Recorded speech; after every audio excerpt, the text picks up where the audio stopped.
His mask is scary though. That face he put, I don't know. It's like when Thomas the Tank Engine used to pull an angry face and scared me as a kid. But hey, sorry, we signed David P and Big E. That was a stupid idea. It doesn't say that in the video, but I'm really sorry, guys. I didn't realize just how bad they would be having Big E, David P, and Happy all on a team. It was a disaster. But you know what? We live and we learn. We end up finding out that Silent has been known for like the shady type of stuff, selling Fortnite accounts, Discords that have access to like Fortnite, I guess scrim channels and stuff like that. Just a shady person in general. And I guess when Valorant started, he actually impersonated Vic. So what he would do, no way. Right. What he would do. Is he washed? I don't know if he's washed. I think it's just G2 are clearly wanting to build an identity here to be sharper than they ever were. I think Piff is a really good support player.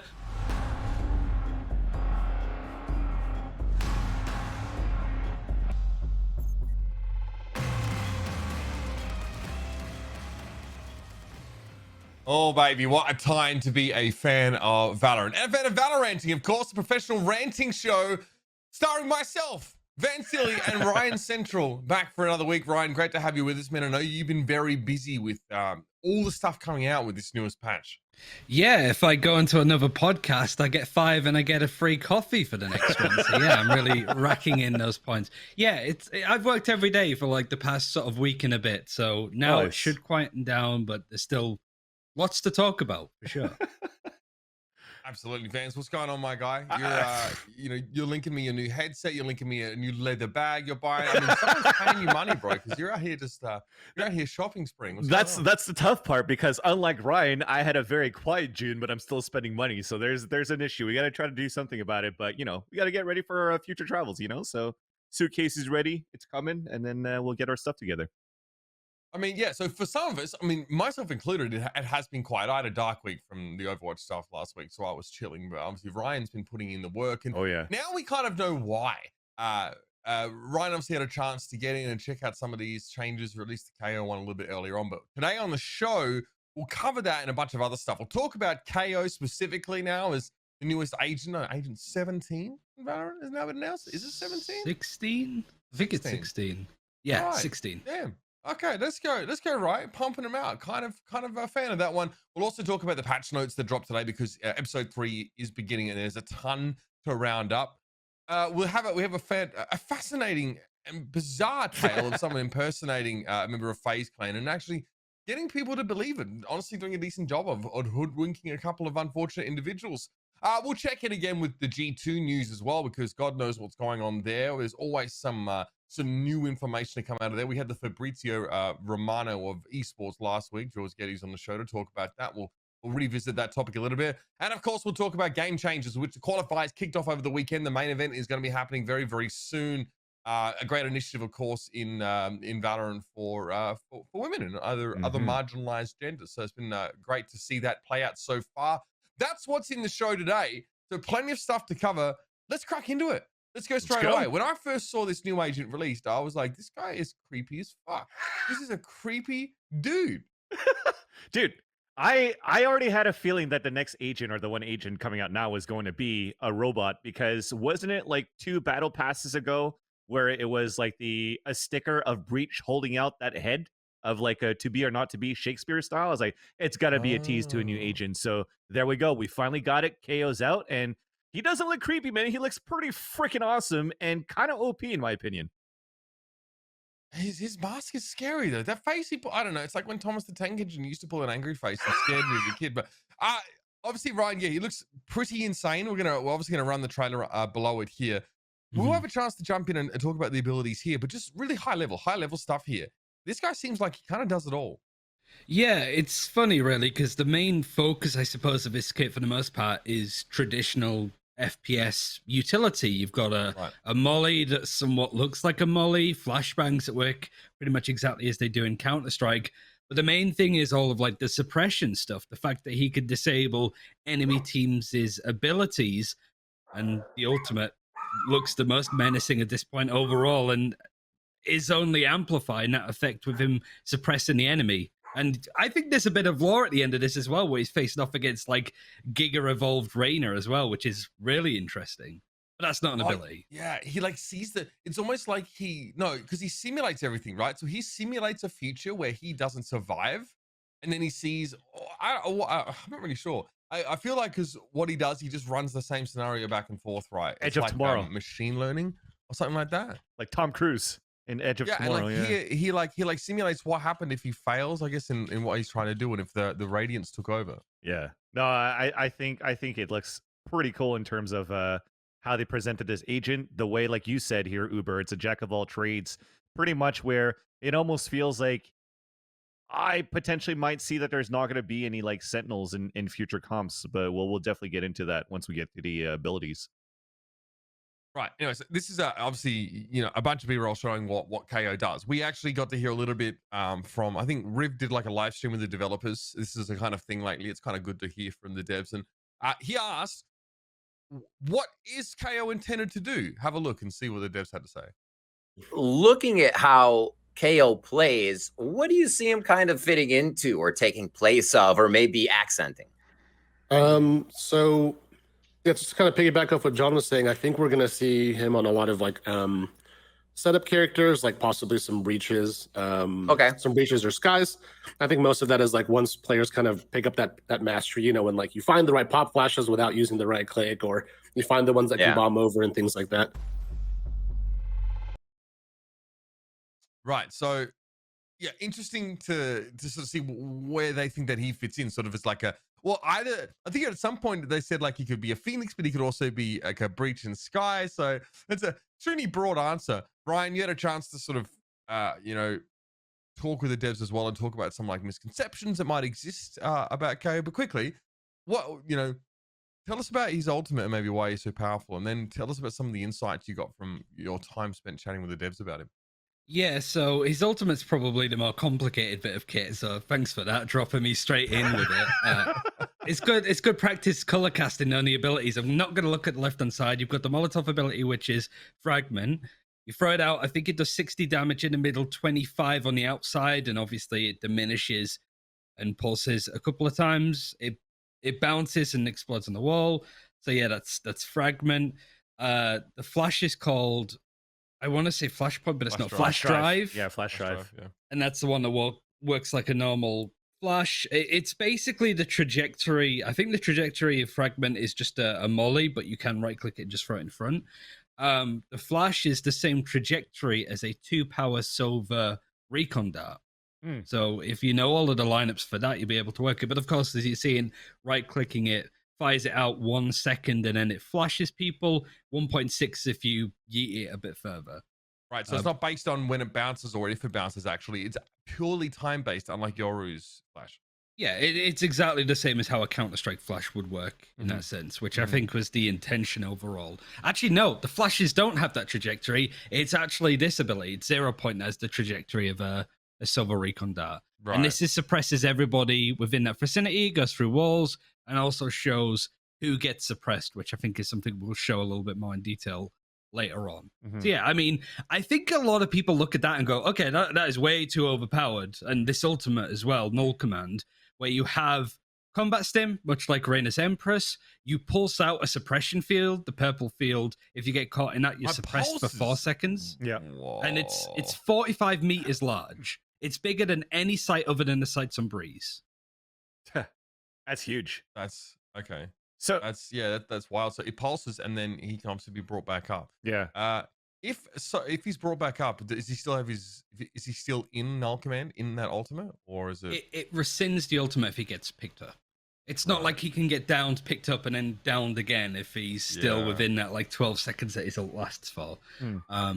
But yeah, he has like 850 HP, can't be headshot, and can be picked up. But for the most part, it's very difficult to pick him up from the playtests because it's always some wanker, mostly me, just running in thinking he's invincible, goes down, and the enemy team are just huddled around him, sort of sat there like legs up waiting, like, all right, they're gonna try and res him at some point, so we'll just get them as they come in, and then I just die anyway. So yeah, that's you can't pick basically yourself up, right? So you're basically just an 850 HP lemon that can't be headshot, and if your teammates try and bring you back up, they're just going to get shot. Yeah, like you can get Jet to revive you. Finally, that is literally what the community's been asking for years. Fucking hell, man. I didn't. I knew I was a boomer because I didn't get that the first time I encountered it. I was like, what the fuck are they saying that Jet can move? I'm such an outsider, bro. It's all right. I'm on the ear now. I'm on the ear now. It's all good. My question around that though is the ult that he has, right? So he has 850 HP, so it takes a bunch of clips before you could actually kill him. So maybe sometimes you don't pay attention to that. But let's say you have a Brim in your composition, and the Brim does have an ultimate strike. Orbital strike, sorry. Is he going to be able to drop that onto KO and just kill him in that orbital strike? Is a Hunter's Fury going to be able to kill him actually while he's down? Because a Hunter's Fury hits for like what, 120 no armor. So yeah, I mean, if you do 850 of damage with anything, it'll kill him. The funny thing is the turret still attacks him whilst he's downed. Obviously, the turret's not going to be able to kill him, but just the fact that this annoying little thing is just turret hits for like 7. Yeah. It's the slap in the face that's needed. But yeah, like the interactions are always pretty interesting. I got to sit down with Raikou to go over a lot of this. This is the suppression field that you're seeing on screen. Fun fact, it's 1-1, so you get suppressed, it lasts for 8 seconds. As soon as this suppression thing comes off your screen, they're no longer suppressed. So it's a good telltale sign to know if they have their abilities back or not. Oh, okay, that's cool. Right. I mean, it's mental how much information that gives. First of all, that you've suppressed someone, but who it is and how many hostiles that you've actually... So it gives you a decent... I mean, it is a large radius in fairness, but it gives you, I mean, a ton of info. The kind of info that you would... okay, so it doesn't give you positional data like a recon dart would, but it tells you a lot, and this goes through walls. The thing is, for me, is also, so just to understand a little bit more, so that when you're throwing this knife, right, and it suppresses your opponent, it actually has to hit the opponent for it to disable abilities, right? I'm thinking about Cypher and Killjoy at this point. So if let's say Cypher has the trapwire at the entrance and KO throws a knife in it, it doesn't hit Cypher, basically his trap's still on. I can't throw a knife onto where the trapwire is to disable it, right? You can negate the trapwire even if you don't hit the Cypher with the knife. Can you? That's what I'm asking, yeah. No, so you, like, let's say you've got a turret that's stood in front of you and the Killjoy is somewhere else. Yeah. If you throw a knife at the Killjoy turret, it won't do anything. So you have to hit Killjoy. You have to hit the source. You have to hit the player. Right. It's the same with Aldrons and Trailblazers. Yeah. Because the funny thing about them is if, like, you're Sky, you use Trailblazer on Icebox Belong. You know, you're going down there, you're on that corner. Sure. If a 0 point comes through and hits you, the Trailblazer will just dissolve. It'll dissipate. Okay. However, if the knife just hits the Trailblazer and it doesn't hit the Sky, it doesn't. The Trailblazer's fine. It's not impacted at all. That's still pretty there's crazy. Another thing. Yeah, I mean, I was concerned because of the price changes. Imagine paying 400 credits for an Aldron now. You throw it out. The knife comes in, just destroys it instantly before you get anything. I mean, you can't LOS the knife. It works through walls, right? That's it. Yeah. So it's not like Sofa Dart where you could just duck behind a corner and wait for the pulses to stop. If you're in this like what looks like a very generous range, you are getting your abilities turned off and you are having your identity revealed to the opponent. Like they can tell sort of who's on the other side. So I think we saw a clip, right, of, I mean, I know Average Jonas was trying a bunch of lineups with the knife to try and see what he could. Anything to destroy Killjoy lockdowns, I think Average Jonas is a huge fan of. But basically, like it is a generous range. Yeah. If you get tagged in that, well, bad luck. 8 seconds, no abilities. Deal with it. That's my issue right now, is that the fact that it could go through walls, so that if you're actually an anchor Cypher player or anchor Killjoy player, if you're hiding into common spots, let's say you're looking at this example of Ascent and it hits like back generator, it disables everything. Now you could go in without a camera. The guy can the Cypher can put up the one ways into the cyber cages. The trap bar is not going to work. And that allows, for example, a jet dash or a race double satchel to get into the site and really try to get your opponent down and then just eliminate the utilities, which is why I feel that the fact that this goes through walls might just suppress and have compositions where you won't use a Sentinel anymore into your lineup, because KO is going to do just so much in terms of the initiator. Because you know whose utility is getting turned off. Like if you don't see a Cypher on that overlay, then you will still be winning. I had a really interesting interaction, because what a lot of Sages do on defense is wall off somewhere instantly, right? Like in this case, there was a Sage on the enemy team on Haven that kept walling off sewers instantly to stop these splits. One time, you just throw the 0 point in there, you catch the Sage, she can't use any utility. You're supposedly meant to overrun her, but what we ended up doing is running into 3 other people because the Sage ran away. But the theory is there, the idea is there, the execution not so much. but we see a lot of like utility being used early on. So wait, it breaks a wall if you hit the sage with the knife. Yeah. No. So you just can't put basically, unless it's living utility, and what I mean by that is the Aldrin and Trailblazer. If there's an ability that has been used, a boombot, a guiding light, a sage wall, they're counted as resolved, is how Raikou described it. It's the same with a lot of ultimates like Orbital Strike, Rolling Thunder. Once they're in the server, they're in, and you can't stop them. So the only abilities that the suppression interrupts is the Showstopper and the Hunter's Fury, because they're like constantly casted ones. It also does interrupt Bladestorm from Jet, but because it doesn't get used up until you fire the blades, you basically put down the blades, bring out your gun, and then 4 or 8 seconds later, your blades are available to use again. But because Showstopper is 8 seconds duration, and he gets suppressed for 8 seconds. Stop your teammate Jet from feeding by just knifing in the vicinity, just getting a team knife. Be like, no, put the blades away. We're using guns this round, you bastard. don't run at them with the knives.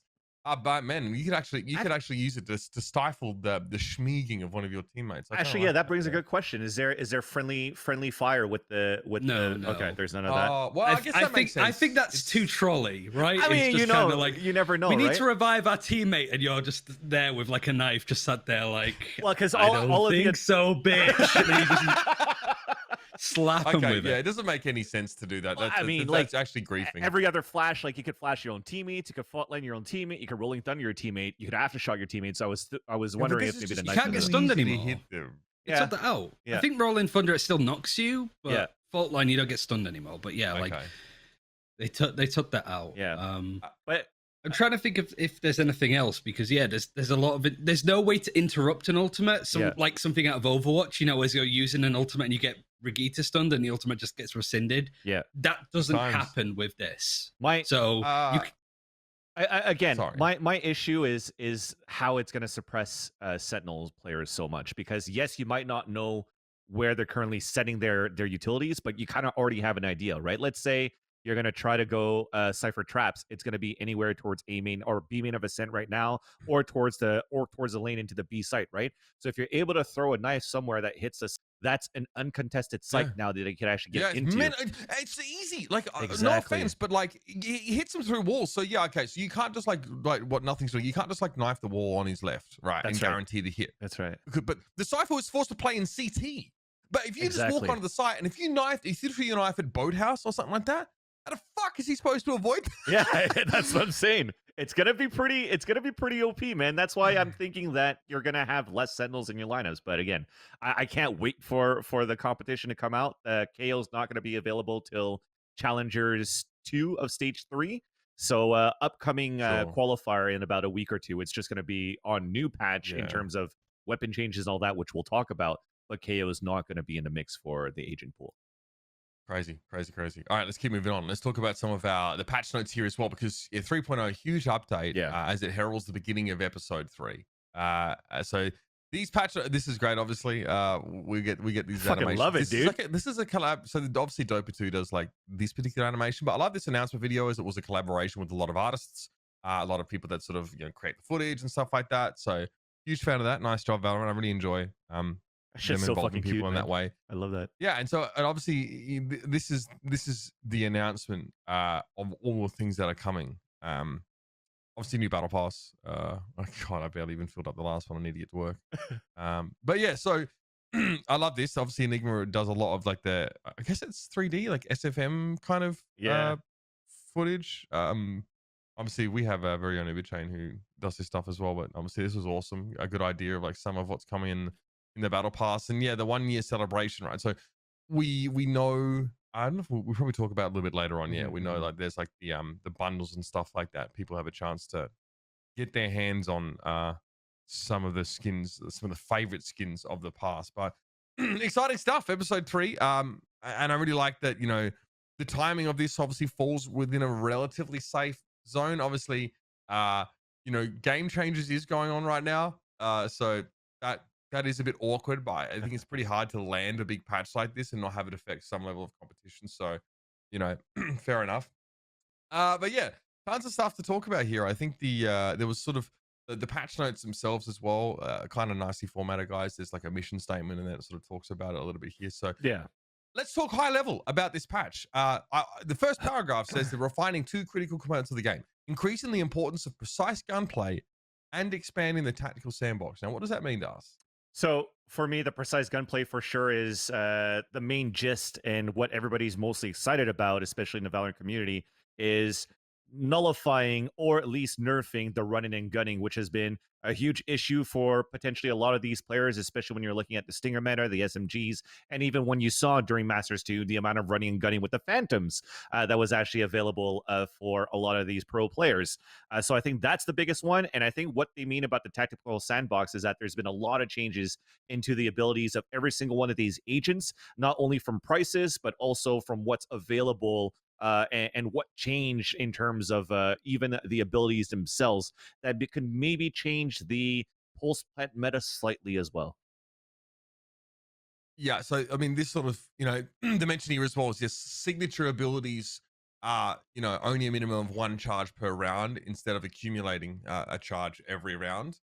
So if you have like a 2 charge signature, then you don't get extra. It doesn't sort of build up as the rounds go on here. So I can see you have to be quite careful because there's so many of these utility or these abilities that are really central to the design and the feel of a certain agent, and you've set a precedent now that that's how you should feel. That should be the experience of playing Breach or Sky or whatever, and scaling that back there, you don't want to make all of your agents feel too samey, but you still want to encourage the gunplay, which is something that is available, should be available to every agent in equal amount.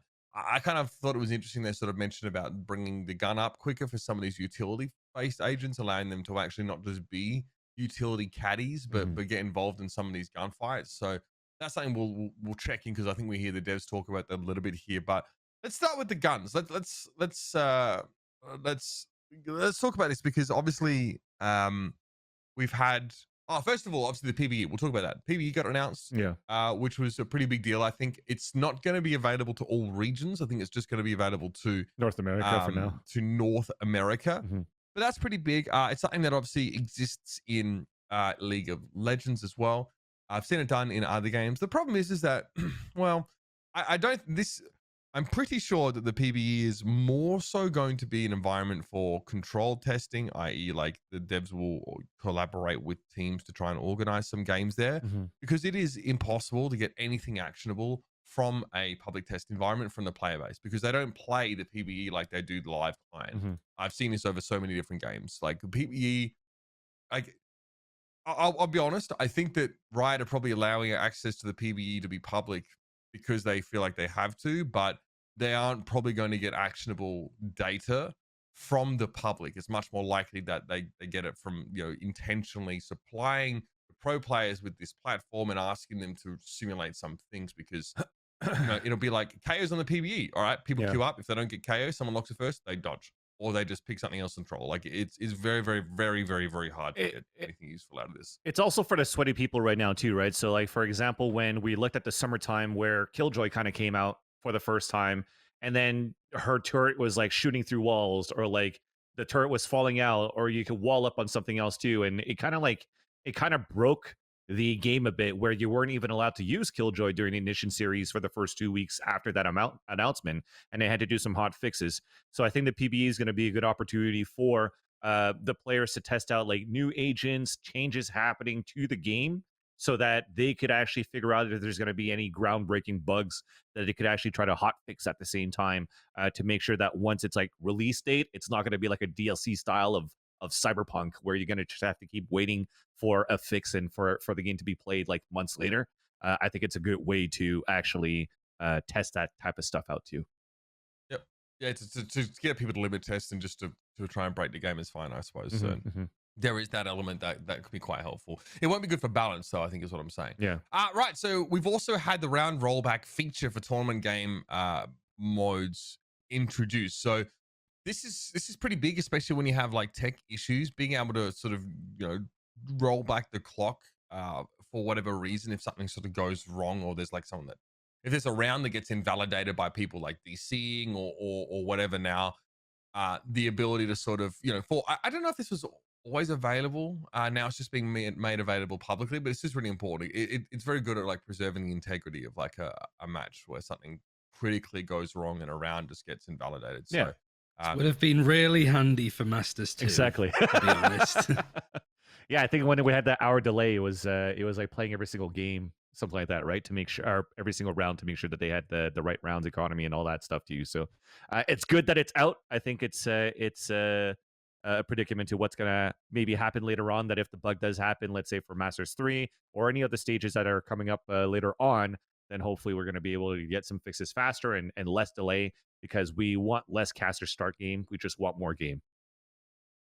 Yeah, so that's great. It's going to avoid some issues in the future. Let's talk about guns now, because they are also gotten quite a change here. Essentially, like the running and gunning has been a thing, right? Generally, there's been pretty high accuracy. I think Tens and other people sort of showed this. Basically, that people could sort of, run at you, then tag you to slow you, and then just roll you once you can't really move. It's pretty powerful. So basically, I think the idea is now to reduce the movement speed loss, and also make your accuracy sort of blow out much more if you're moving, right? So both of those aspects are being tweaked. You can see bullet tagging's changed from 75% slow to 72.5% slow, and now the dead zones are sort of changed as well, which I believe, Ryan, correct me if I'm wrong, but now it kicks in quicker when you're sort of quote unquote running. Yeah, it's really hard to gauge the numbers overall because it's a threshold of data, whether it's, meters per second they're talking about here. But the main changes for a lot of guns come in for walking in accuracy mode and running. Certainly for the main guns, rifles and LMGs, they haven't been changed with running and gunning, but SMGs have quite a lot, and everything else has had a good change to it as well. It's hard to gauge. It's even hard to explain because I remember having a round with a Stinger, and it's a lot cheaper, but it was just ass to play with. It was so difficult to get anything useful out of it because it felt that even the smallest nudge of movement threw out your inaccuracy so much. So, which is a good thing. I think it's one of those ones that like it might not seem like much on the face of it, but you have to play probably a couple of games of deathmatch to get used to it because the game has changed dramatically with how gunplay is, which is a good thing, is a great thing, but it's just going to take a lot of getting used to.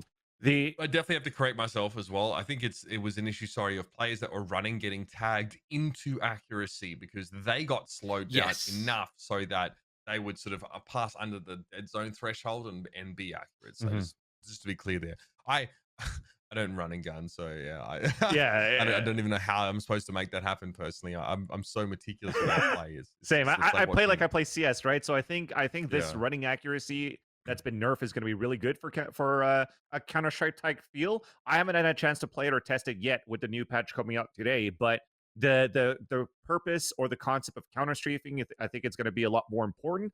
But I think my biggest question mark looking into this new way of shooting is also the fact that this game doesn't allow on the first bullet accuracy, though. So as much as even if you're able to AD counter-strafe correctly, there's still a good chance where your first bullet is not going to be a headshot either. So that's going to be my next guess is, are now players going to complain about that part and then ask for Riot for first bullet accuracy, kind of like you would have an AK in Counter-Strike Go?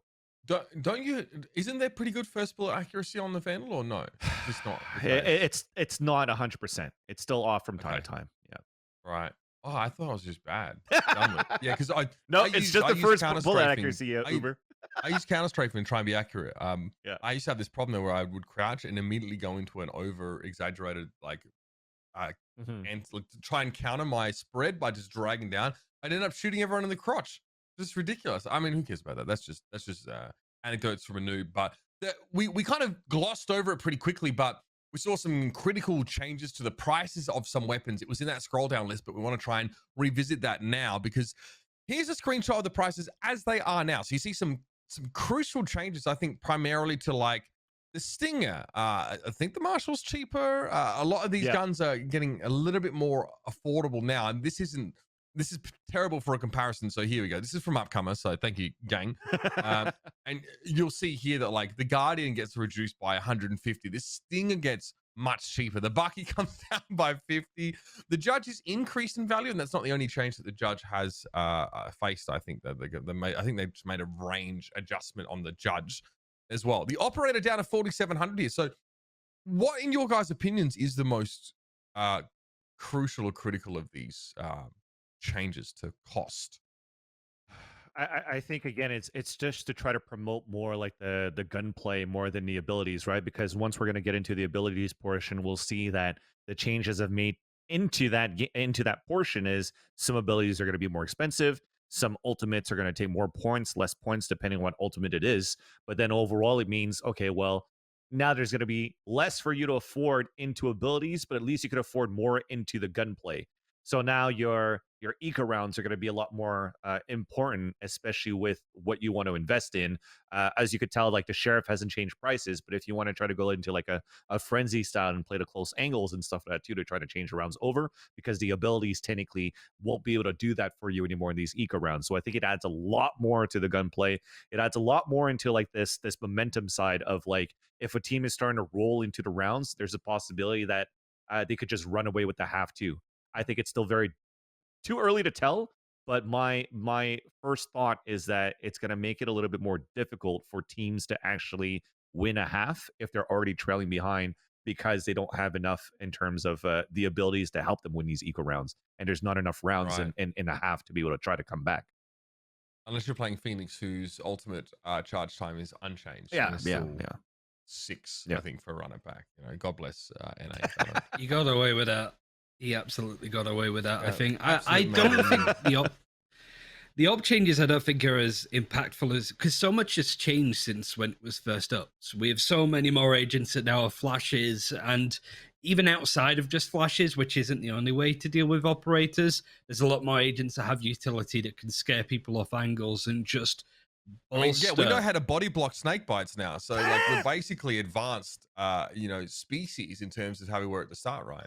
We've got a few more wrinkles on our brain, yeah. I mean, that's a given, I suppose. But I think that this patch, for me, to sum it up, is just everything has changed over a year. Now we're fixing some of the stuff. We're taking some of the help wheels, I suppose. Like, I've forgotten the name of them, when you're learning to ride a bike, the stabilizers, I suppose. Training wheels, yeah. Yeah, right. And I think that, flashes having their price up is fine, because we've got so many flashes in the game. There's so many changes in here from a game a year ago that didn't have half as many agents in as it does now. And also the abilities and the economy and guns have dramatically changed. So I think with the op being brought down, there's plenty to deal with it now. I don't think that's as much of a problem as people make it out to be. Sure. I think a lot of the grievances definitely came from people that maybe didn't always know or didn't feel empowered to find other ways of challenging an operator position than just peaking it. So there's definitely more available now. Let's hear a little bit from the developers on what they were trying to do with these changes, or at least what they hope will occur as a result of some of these gun changes. Had a few about those. What was the focus coming in? For the balance work? Yeah. I mean, Kusart, I feel like you might be able to speak to some of these a little better than me. Yeah, so some of the balance pieces are just things we've kind of been sitting on and play testing for a while, but we didn't want to create too much disruption for like some of the Masters plays. Right. And so a lot of these are things we've kind of been listening to some of the feedback. We've been looking at feedback, looking at how initiators play, looking how duelists play and such, and kind of shaking some of that stuff up. The econ stuff, I'll let kind of the patch notes speak for those, but that also kind of feeds into some of how our role structure work, and how they signal and how those will play. And basically just like our intention is to kind of shake the meta a tiny bit up, make it like feel a little more dynamic. And then for Breach and Sky, I think it's, as we're seeing the success of like internally KAYO's ability to be aggressive, and we wanted to match a little bit of that on Breach and Sky, take down the number of flashes to like 2 each, which I know players have been asking for, but more so than that, we wanted to keep the breaking up and like the breaking utility. And so kind of creating power around what their character wants to be selling instead of flashes. So instead of taking like flashers, you take, Sky because of like the ability to like, traverse corners scout flash, and scout, right? Yeah, and then like Breach to just like be that really like debuff heavy, in your face. like brute, initiator. So trying to kind of create a little bit more texture across initiators is a little bit of our goal there. Yeah, I think a lot of the initiators in general really receive quite significant changes across the board. I think as a whole, it definitely feels like, you know, like a lot of the initiators, excuse me, have had their like flash count reduced by 1, but have been able to have their gun, bring their gun up quick. I don't know what the technical term is for that one. So obviously, yeah, so crucial, a lot of the big changes are to like Sage, Breach, Sky, KAYO, obviously KAYO's new Viper Jet Noman. So let's bring up some of these and talk about them one by one. So first of all, we can talk about Viper, who I would say was not touched nearly as much as some of these other ones here. It's just an increase in the price of Snakebite, and we want to, I assume this is just to make this a little less accessible. Yeah, but I continued reading a bit into the patch notes of Play Valorant on their website, and if I'm not mistaken, what they were saying too is that the snakebite, once it lands, it's actually going to spread a little bit faster, so that, you know how sometimes it just hits the middle and then it slowly spreads out and then you start taking down. I think now it's going to make it more instant when it drops, but at the same time, the duration of the snakebite is going to be less longer too, which means it's still going to be fairly powerful in terms of throwing a Viper Cloud into the snakebite to prevent any type of diffuses. So the post-plant meta is still sort of available, but the fact that it lasts a bit less longer, then there's more time for you to just not stress out as a defender to try to defuse a spike at halfway. So you could spend more time trying to fight your opponents back and then go for the fuse after. So I think it's a good balance left and right. And the fact to bring the snakebite up to 200 credits instead of 100, it also allows for you to potentially only buy 1, depending on how the economy is going to be later on too. All right, let's talk about Sky's changes, and I'll let Ryan talk about some of these now, because this is a fair bit by comparison. Trailblazer is getting more expensive. Guiding Light also. Less charges for Guiding Light, and but sorry, the flashes have that 40-second regeneration time. What are your thoughts, Ryan? Yeah, this was noticeable. So it effectively works the same way now as Omen Smokes used to. It takes out some of the high tempo-ness of her kit without just, you know, absolutely peppering somebody with the flashes. You now have to be a bit more slower and dedicated, I suppose. You can't stack them as much. No, but you can be more useful over a longer period. Sky isn't just a throw out all of that utility at once and blast your way in. It's now a little bit more lower tempo, but like for me as somebody that plays Sky, it felt like a lot of utility would get used mid-round, and then like in a post-plant situation, you kind of sat there with nothing. Now at least you have early, right? Yeah, and you have charges now coming up, but at a slower tempo. So you need to be more deliberate with that kit. But the flashes themselves are a lot stronger.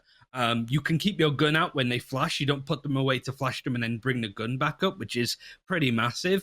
They're easier to control. And also, it's harder to hear the flashes if you're on the enemy team, to hear the kind of like kind of noise that it makes when it comes by. So they can catch up on you a lot easier. There's just a lot of stuff going on there. Even Trailblazer had a couple of buffs and its price increased. This is really good for Sky players because it means that you could be more precise with that utility. And because of that, you're going to actually give Sova a lot more competition, and KAYO as well in that slot. And also, Daniel, if you could go back to the other one about Sky from the patch notes itself from the website, I think the 2 lines that are very important here as well is the third point where it says Sky no longer needs to re-equip her trigger to trigger her flash, and it's easier to go around the corner. So as Ryan mentioned, yes, you could control the guided lights a little bit faster and be more effective with those, but the fact that you don't need to do the hand animation for the guided light to pop, which means you could actually throw a flash and flash while you're shooting this time, which actually is a huge buff for the self-efficiency for a Sky as a Sky player. So think about like a Sabrosa that was like lurking towards B main of Ascent a lot. I'm thinking about Strong Legs just dominating. That too, right? So, baby. I was watching his stream a bit earlier, but he was still reading the patches. I was just like, I'm waiting, Roy. Please do it to him. Like Soulcast as well, because he used to be a raised player. So seeing a duelist player on more of an aggressive Sky is going to be really exciting. I think it adds a whole different way of playing her that seems a bit more hands-on as opposed to very passive flashing your teammates in. Because that's the same as Breach. Everything I've just said about Sky is the same as Breach. You're not there to just flash people in all the time. Your kit is a lot more compact. It's a lot more versatile. And you can do a lot with it. And those other areas outside of the flashes are also exceptionally strong. So I think we are going into a bit of an initiator meta. I said this in the video today, not because we're going to be playing 4 initiators, but we might see TSM running KAYO and Sky. We might see FPX running Sova and Breach, you know? All 4 of them should see regular play. And that kind of competition is probably the better one in the game. Duelists, whatever. Sentinels, people don't really care about. Controllers, we have it at the moment with Astra, Omen, and Viper. But Initiator meta is where the game is just going to go batshit crazy from this point on. Yeah. That's why I was going to say, like, unfortunately, like, I care about Sentinels, Ryan, fucker, because I'm a Killjoy player. It's just Cypher Killjoy. I mean, yeah. So then now you could actually get rid of a Cypher and Killjoy where, yes, her ult is very good for retakes, but now you could actually eliminate that and then bring KAYO in instead. So the double initiator meta, I think, is definitely coming. I do agree with Ryan that this is probably the direction that we're going to see this game head. I just love the late round potential now, right? With a lot of that utility regenerating after 40 seconds, it means that, like what Ryan touched on with Sky, it's that you don't feel like you know, a spare appendage flapping in the breeze after the first 5 seconds of a round where you just fucking offload your birds and try and poop on as many people as possible. Now, you know, later in the round, there's always a chance for, like, mid to late round play and actually getting value out of, you know, initiators outside of just the start of the round. It kind of forces you to, it is an enforced savings plan of utility across the round because the regeneration is a thing. It takes 40 seconds, but I still like that. Let's crack on and talk about Sage here. Obviously, Sage receives some changes as well. Again, I don't know if it's not nearly as impactful as Sky here, but Slow Orb gets more expensive and Resurrection gets harder to bring about. This definitely just feels like a nod towards how powerful both of those abilities are, respectively. Yeah, even the Barrier Orb is going up by 100 credits too. But I think the reason why I wanted to talk about Sage is to group her with a couple of these other agents where the ult points have now been increased. So I'm thinking about her. I think Jet's one as well. And I also think Raze is one as well. So I don't think that this is actually necessarily a bad change. I think this is a good change for the game where you're now changing the meta and the strategy to potentially try to gain orb control a lot more into the maps. Because so many times I'm watching games like, they're going for the orb, right? They're 5 out of 6. They should go for it. And nobody really fights for it this time.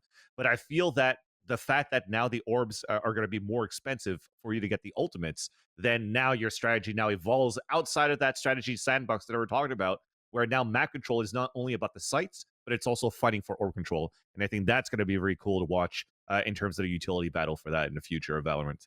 I like what Philo and I can point out in chat as well, because you can't pick up like a different pistol plus wall. Like I think it has to be wall light armor, and you have to play the classic because obviously like it's only 800. So yeah, walls up to 400. That wasn't mentioned there, but that is a key change. Correct. I don't think this is a nerf though. I just see this as inflation. Like I think that everything, like obviously Sage is worse, yeah, if you want to be like, I mean, it is objectively a nerf. Yeah, objectively. But I think with everything else changing around the game, it's not like Sage is a problem that we need to solve. It's no. We're changing so many rules about the game with how utility and stalling potential should work. We need to make sure that that rule is consistent across all of our characters. So I don't see it as a fuck Sage in particular. I see it as it's just kind of the way we're going with this overall. Exactly. So I don't think it's that bad. It's also a good way of answering power creep as well. Like this is like just to try and bring everything else sort of in line. There are definitely some abilities that got snuck through, but like I don't expect them to patch every single ability in one patch, because you really have to see if, like, for example, we talked about Phoenix's ult didn't get changed, right? So it's still 6 charges for run it back. Now, you know, if that just seems to be so prevalent, too strong, then I'm quite sure it gets a look. I mean, Riot, I got to feel quite happy on just making it 7 or 8 if they need to. Omen gets some changes as well. I know. Let's talk about Jet. Let's talk about Jet here, because this was an interesting change and might actually unlock some styles of play. So crucially, Cloudburst gets more expensive. Updraft also more expensive. Bladestorm, more ult points. And what's not listed here is that Jet now can't be caught inside tripwire. Is that correct? Is that true? Back to the beginning. the SME gets returned. She can just breeze onto sites and not get caught in the no, she's gonna get caught again. So like, she can get caught. Yeah. So like, before in the beta, when you would try to dash into a site, then you get caught by a cipher trap, and then you're just in there. And then the changes made it so that you could dash through it and just break them. But now that it's back, so I think again, it adds again to what we're talking about, how KAYO is going to be so important as an initiator, so that if you want Jet to be a useful entry with the dashes again, or even the satchel charges from Raze, then you need KAYO to try to suppress your cipher that's anchoring the site, so that you could just dash into the site right after as Jet. So I think that's a huge nerf for Jet to be able to get trapped into Cypher's stuff again, into Cypher's utilities. So very interesting again. I do agree with Ryan. It's all about now map control than anything else, or like the inflation for abilities, but more about scaling of the map right now with the importance of the ult orbs. Yeah, some interesting changes there, I think, for Jet, who I would say wasn't exactly a must pick for some time. Let's crack on Omen. Let's talk about Omen here a little bit now, who was maybe looking a little bit less exciting compared to Astra. So Paranoia gets cheaper, Shrouded Step gets slightly more expensive. The dark covers basically, now explains to me, you get one free smoke as opposed to the two. Correct. And it regenerates. When I first saw this in the patch notes, it said like the cooldown was 40 seconds. I was like, wait a minute. Does that mean I have to wait 40 seconds between placing smokes at all? What are your thoughts on this, Ryan? As dark cover definitely gets a look. Yeah, I play Omen, so this was like one of the changes I tried outside of KAYO. It feels that you have to be, again, more deliberate with that utility. You can't be like, oh, we're on a thrifty, I'm just going to throw out 2 smokes straight away. A lot of the time, it's just you can only afford the 1. Yeah. It really comes down to, beforehand, you could wait for your smokes at any given moment, use 2 of them at any given time. Now it feels that you have one opportunity for you to actually get 2 smokes down, which obviously is going to probably be the time that you'd go for an execute on attack, for example. Yeah. So much like Sky, one of the things I wanted to say before is you can use that flash really early on in the round, get some information. Now you have a decision to make as a Sky. Do you use your other final flash in order to try and confirm a kill in that position, or still try and contest that area? Or do you try and save it for a rainy day and wait for a little bit longer? Because if that flash goes through, you get nothing. You're out of the game for 40 seconds and your team is reliant on you to find an opening. For Omen, it's the same. If you just kind of piss away those 2 smokes early round, then the execute comes out. It's like, well, we have to wait another 40 seconds without you being able to use any utility to have both of them to go at the same time. So it's straightforward when you play it, but when you actually get into thinking about how is this going to work in a team environment and execute, Omen players have a lot of decisions to make now. And I really like that, because Paranoia is cheaper. That's great. No other changes there, but the smokes, now the more core bit of his kit, you need to be very switched on with how you use them and not just throw them around. It's not too bad for me. You had a lot of smokes just to chuck anywhere, kind of thoughtlessly. Which is what Brimstone should be doing, right? If you want an agent to just fire out free smokes at any given moment, go for him. So Omen is not as bad as Astra when it comes to tempo. Astra's super slow, but she can do a lot across the map. Omen's kind of the middleman. Brimstone, very high tempo, very quick. Omen's the hybrid between Astra and Brimstone, which I think is better for all 3 of those agents, because now Brimstone has a bit more of an identity too. Yeah, I actually do like the changes for Omen, though. I think, as Ryan's mentioning now, he has an argument to say that Brimstone might be back into the game. I have arguments that potentially Omen can get back in the game as well, because we don't have it mentioned in our show here, but Astra also has a bit of a nerf because she can only, I think, start with 1 star now instead of 2, and then you have to buy the rest, right? But the important part is that with Omen, yes, you have to buy the second smoke for 100 credits, which means, for example, on Haven, if you're on the attacker side, the standard, hey, smoke the top C for me is not going to happen if you don't have that economy for it. But I think back at the pistol round, if the Paranoia is back at 300 credits, then I could definitely go Ghost and Paranoia at the beginning and still have 1 smoke to still be very effective on the defender side. And later on, when it's only going to cost 100 credits for the second smoke, and then after that, when you use it, you still have the same regular regeneration. Nothing else in there changes from Omen. So I think from where when players thought the Omen was very powerful because of a cheaper paranoia, well, the cheap paranoia is back, and that could definitely be allow players to get back onto the Omen train. Yeah, it gives him, in a sense, a little bit more initiation potential as well. And he's not just a controller. He's not just arbitrarily smoking. And he doesn't have to be so... There's not so much sort of premeditation with Omen now. He can be a bit more flexible, which I think was what Ryan was trying to say about how his role in the middle of that sort of play speed spectrum is now defined a little bit more, because he has that ability to sort of do things a little bit more off the cuff. Yeah, exactly, yeah. The breach changes... interesting. There's obviously breach is affected by the amount of flashes that he can now carry. So it's 2 flashpoint charges instead of 3. The price is increased. Aftershock so is now provides 3 small bursts instead of just 1 big hit. And I assume those bursts are coming quicker. I'm not quite sure though. I mean, Ryan, have you tested this? It's like 0.6 seconds, I think. Right. So you have like, you can't just be so, because when I would sit around and I'd see someone aftershock me, I'm like, okay, yeah, it's going to happen in a little bit. I'll just like slowly walk away, make my way away from this area. I'm not really in too much of a hurry. Now there's definitely a sense of there's a bit more immediacy about that aftershock triggering on your position. Even though it may not take you down straight away, it's still a deterrent because it's going to hurt. Well, here's the thing for me again. So I don't know if I'm going to snip it, but at the same time that we talk about it, but the aftershock itself, it says that it blows up 3 times, dealing 60 damage with no fall off, right, at 0.6 seconds, which means if I am full HP with armor at 150 and I could just sit in that corner, then eat the 3 shocks then and still survive so that I could play like a mind game on a 1 versus 1 against breach, that's probably doable. Whereas the aftershock, primarily, if you just sat in it and it blew up, it killed you. So that's actually a big change that I feel could be a nerf at that point, if that's how I understand the fact that it's not correction. Lethal and you can play around that. Sure. Exactly. And the radius is slightly bigger for the aftershock, but at the same time, if it doesn't kill you... Wait a minute. Did you say it's not lethal? That's what I'm saying. It says that it's if 3 it hits pulses. For 60, yeah, but if it hits for 60 every Oh, no, time, it's 180, so you're 180. dead. You're dead. Yeah. Sorry. I was thinking 120 for only twice. Asian math. Asian math. Sorry.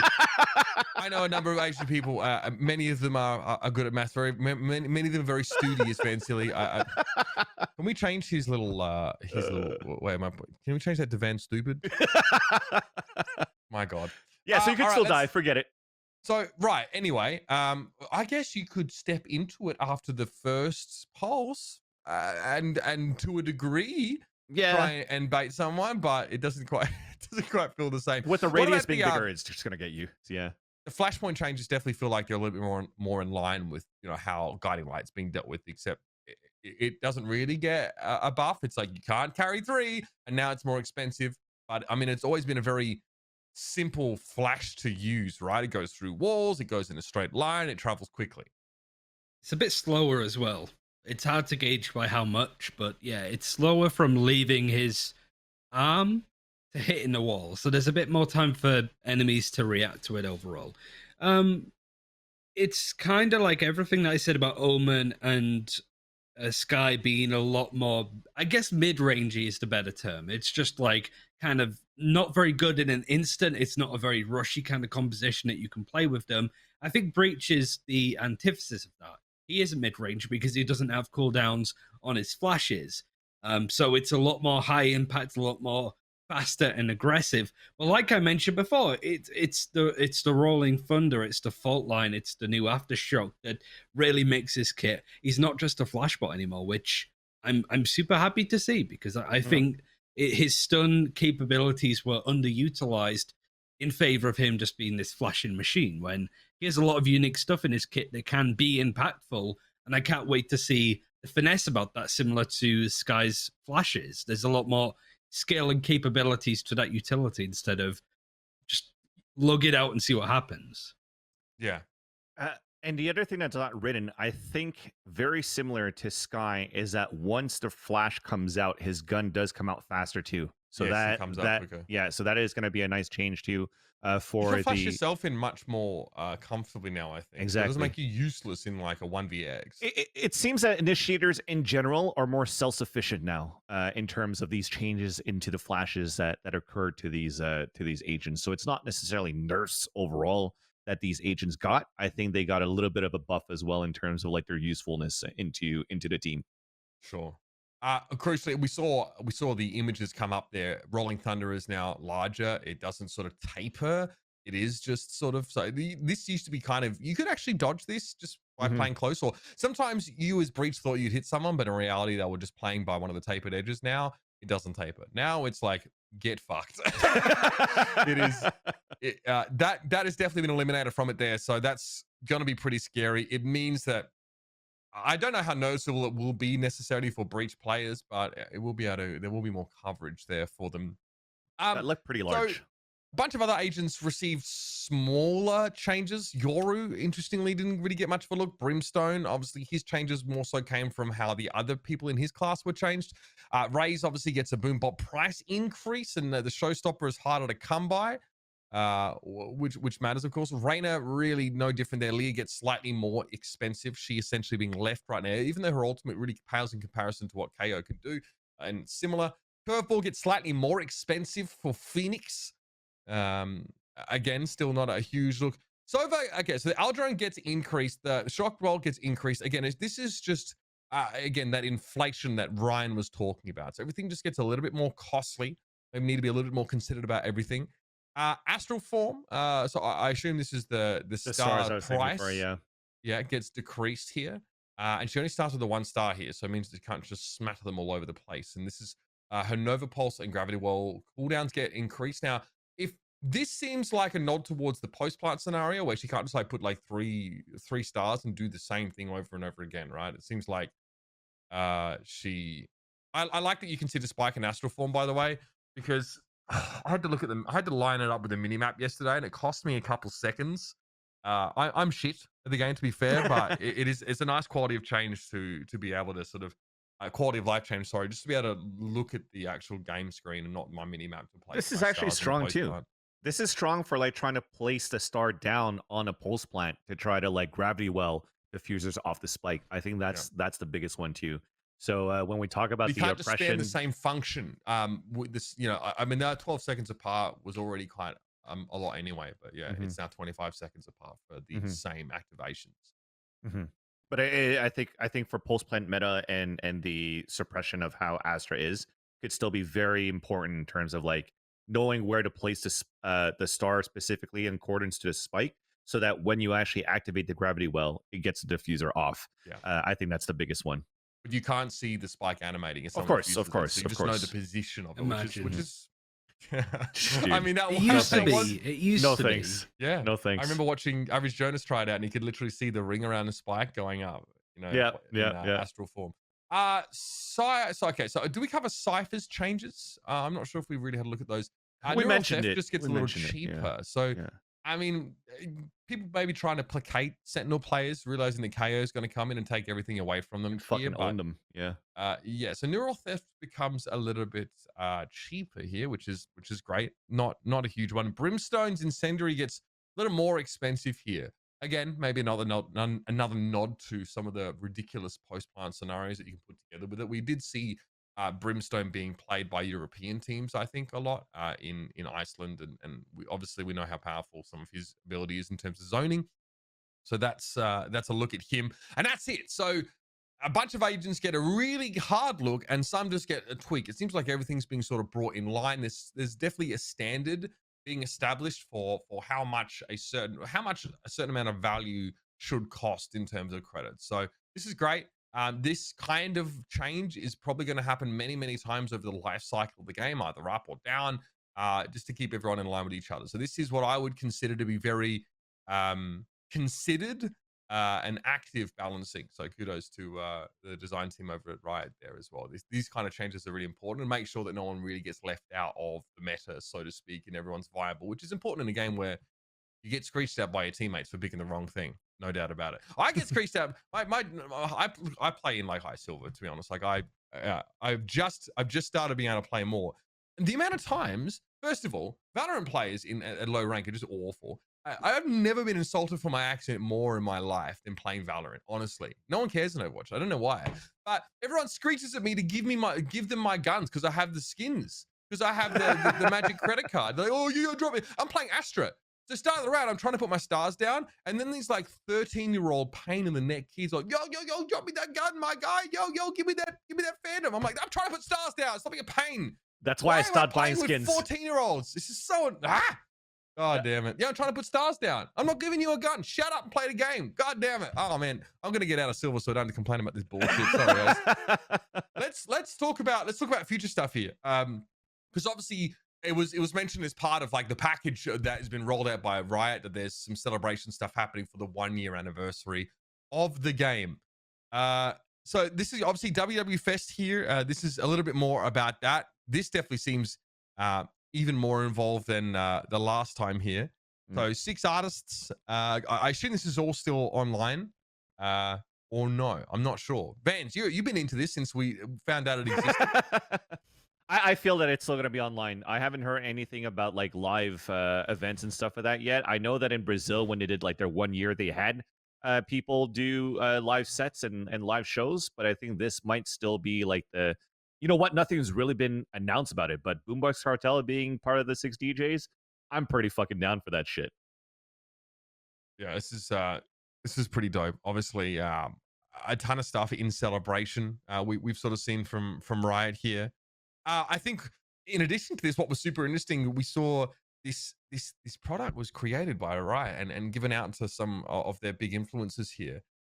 So this is Quarter Jade. Obviously, she got a personalized spike, and inside of it, there was like 3 different knives, like the Glitch Pop Dagger, So the Prime, jealous Karambit, the Singularity Knife, if I'm not mistaken. Yeah, exactly that. And the apparently the Prime Karambit, like the circle that you see down there, is also a bottle opener, from what I was told. So I'm pretty jealous about it. I know Zed got one, Quarter J got one, Jordan Fisher's got one. What the fuck do I have to do to get one? Myth got one. Don't be a caster. What do I have to do to get one? Go be an influencer. Don't be a caster. I mean, Ryan's definitely closer to getting something like that than you are, Vans. I hate to break it to you, mate. Yeah, man, this guy's got fucking like Christmas shirts and like Valorant little boxes with magnets and. Listen, mate, he does more to fucking promote their game than you do. You're like, people don't find you, Vans, unless they're already interested in Valorant. Ryan's out there marketing it to the fucking masses here, you know. He's marketing to the larger slice of the people. So I mean, get this Ryan guy. I'm gonna do like Ryan, man. I'm gonna change your shit and put posters in the back too of fucking Valorant right here. Dude, I love we cut to Ryan in full cam where he has to be humble. Yeah. There's no ego about this guy at all, so he gets mad uncomfortable when you compliment him. Fucking, like, it always makes me, you know, like the whole conversation with like, oh, you got to build a brand as a caster, and it's like, I am the brand. I am like this fucking like monolith, I suppose. But it's I mean, hopefully, but I mean, EU is still not got the same resources, I suppose, overall, so maybe not. Well, I mean, okay. In fairness, we'll see that develop over time. There's gonna be. Otherwise, I'll just relocate to Europe and I'll just start casting Valorant. Can you imagine? We'll cast a VEC together, Mitch. It'll be great. Yeah, I'll do whatever, bro. Hey, listen, hey, I'm a freelancer in September. Let's do some tier 2 stuff. Let's do whatever. I'm fucking down, yo. I am. Yeah, let's do the fucking Euro tier 3 tournaments. You can get a taste of what it was like for me. You can get a taste. Mate, do you know what it was like? Mate, I don't fucking. All right, so bit of backstory. I lived in Germany for about 4 years, and I was casting NA like tournaments for Overwatch, different game, in Europe. I literally had the Ordnungspolizei come to my fucking door at 4 a.m. because I got complaints from my like neighbors about the noise I was making casting games at like 4 a.m. I almost got fucking deported from Germany for being a public nuisance, trying to follow my dream. So, y'all got short fucking memories, fam. All right, I was there being right. Nem, I was like trying to learn shit from Ryan back in the day because we were both making YouTube channels, and he had this like polished, really nice fucking this sick product engine that just pumped out content. And in my channel was me and Jason at a desk like, hi, the desk we're going to talk about a video game. Jason, what do you have to say about this? Yeah, the funny part is back then, who was the top dog? One amongst many. What a time it was then. He made such good content, but he's got into fighting games, bless him. So like I'm like, you know, Project H could work out well with him nicely. But it is funny because it's the same like casting at like 2 a.m., 3 a.m. here. I'm like, do you think my neighbors will get upset? And then it's like one of them smokes a lot of weed, so I smell it all the time. And then another one's constantly shouting dilly dilly every time they have a night out. So I'm like, you know what? Fuck it. They can deal with me shouting about Valorant at 2 a.m. It's fair. So you literally have like a bunch of stoners on one wall and like a frat house on the other. Yeah. That's actually incredible. If I want a night Or out, you just go to one side, Bud Light the other. Yeah, it's just every 5 minutes you just hear oi oi oi oi oi oi. Basically. That's incredible. Yeah, so basically, yeah, I mean, all right. Well, you have Slasher on one end, and then you have, I don't know, Smex on the other end, I guess. If yeah. I need to buy a ficus, that reminds me. Oh, fuck, that's incredible. All right, so there's also, is it like an anthem? I'm seeing the run of show. It was like a song to commemorate. Is that what I'm? Yeah. Okay. No, this clip here. I guess it was sort of, you know, a celebration here, but that poster behind the bloke, people seem to think that it says Valorant Champions Los Angeles, which is obviously kind of interesting. This video it's weird. I mean, just to me, maybe I'm just a boomer, but like, why is Gauls got googly eyes and Breach getting slapped? I mean, I get it, but it's there's a lot going on here. Is this Zoomer marketing, gentlemen? Possibly. I love this part though, where it becomes a figurine after. That's fucking cool. I want that. But at the same time, like what the Why beginning is he of that using a flamethrower on the streets? What? I don't know. What's this? Omen's got superpowers now, and then there's Zed. Oh, Zed's just making music. I don't know who this gentleman is, but he's getting thrown around by his Crumpet. He's Crumpet. He's Crumpet and fighting Omen. I mean, and then he gets thrown back, and then what? Viper comes out of the screen and stops Zed. I'm struggling. Yeah, that's not myth.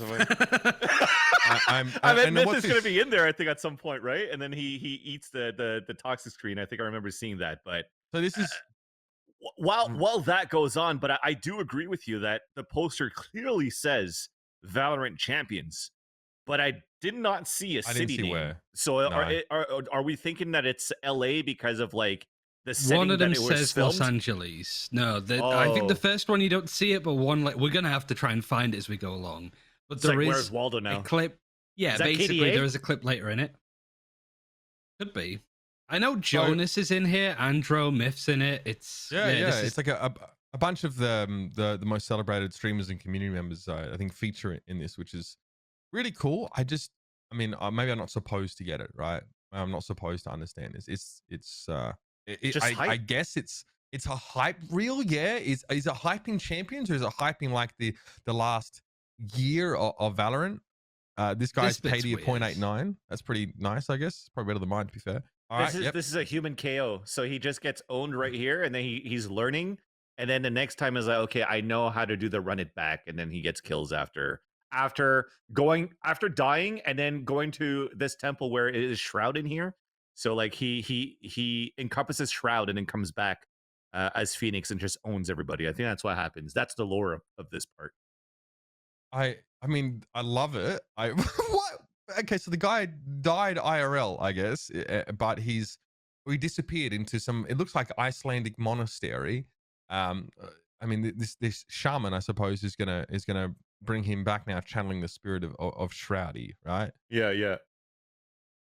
It's really quite interesting, but I don't understand any of it really. Anyway, so I enjoyed it.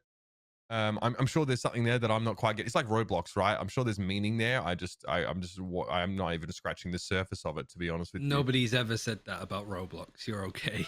There's meaning somewhere. People are making thousands, like making items Five in Nights Roblox at Freddy's, and selling understandable. Roblox, yeah, I don't understand that shit. You know what I mean? I don't know. Anyway, so we also heard of some. In terms of future stuff, excuse me, I'm just trying to recover my brain cells after that experience, the psychedelic journey.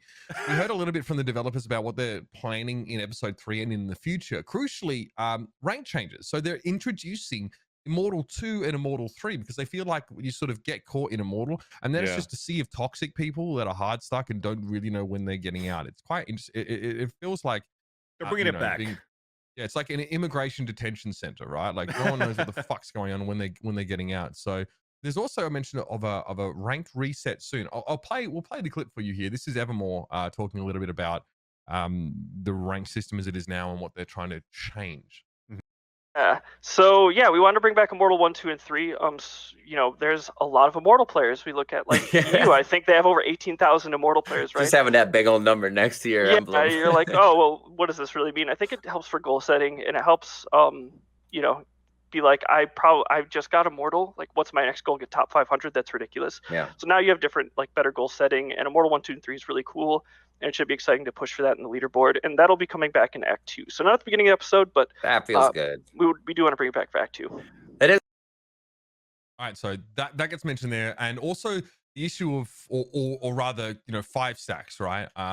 You know, how to treat them, how to handle them, and maybe why they happen. I find this so interesting. Just before we roll the clip, because when you are trying to understand a feature or introduce a feature or counteract a phenomena that occurs in a game, it's really important as a developer to understand the psychology that drives this decision. These developers aren't just code monkeys. They're not just punching out, you know, programming. They have to understand the condition that players are in, or the circumstances that causes them to make some decisions or to desire certain things from the game. So I found this insight from Evermore here interesting, as he's trying to understand sort of how to treat the concept of 5 stacking, especially at higher ranks.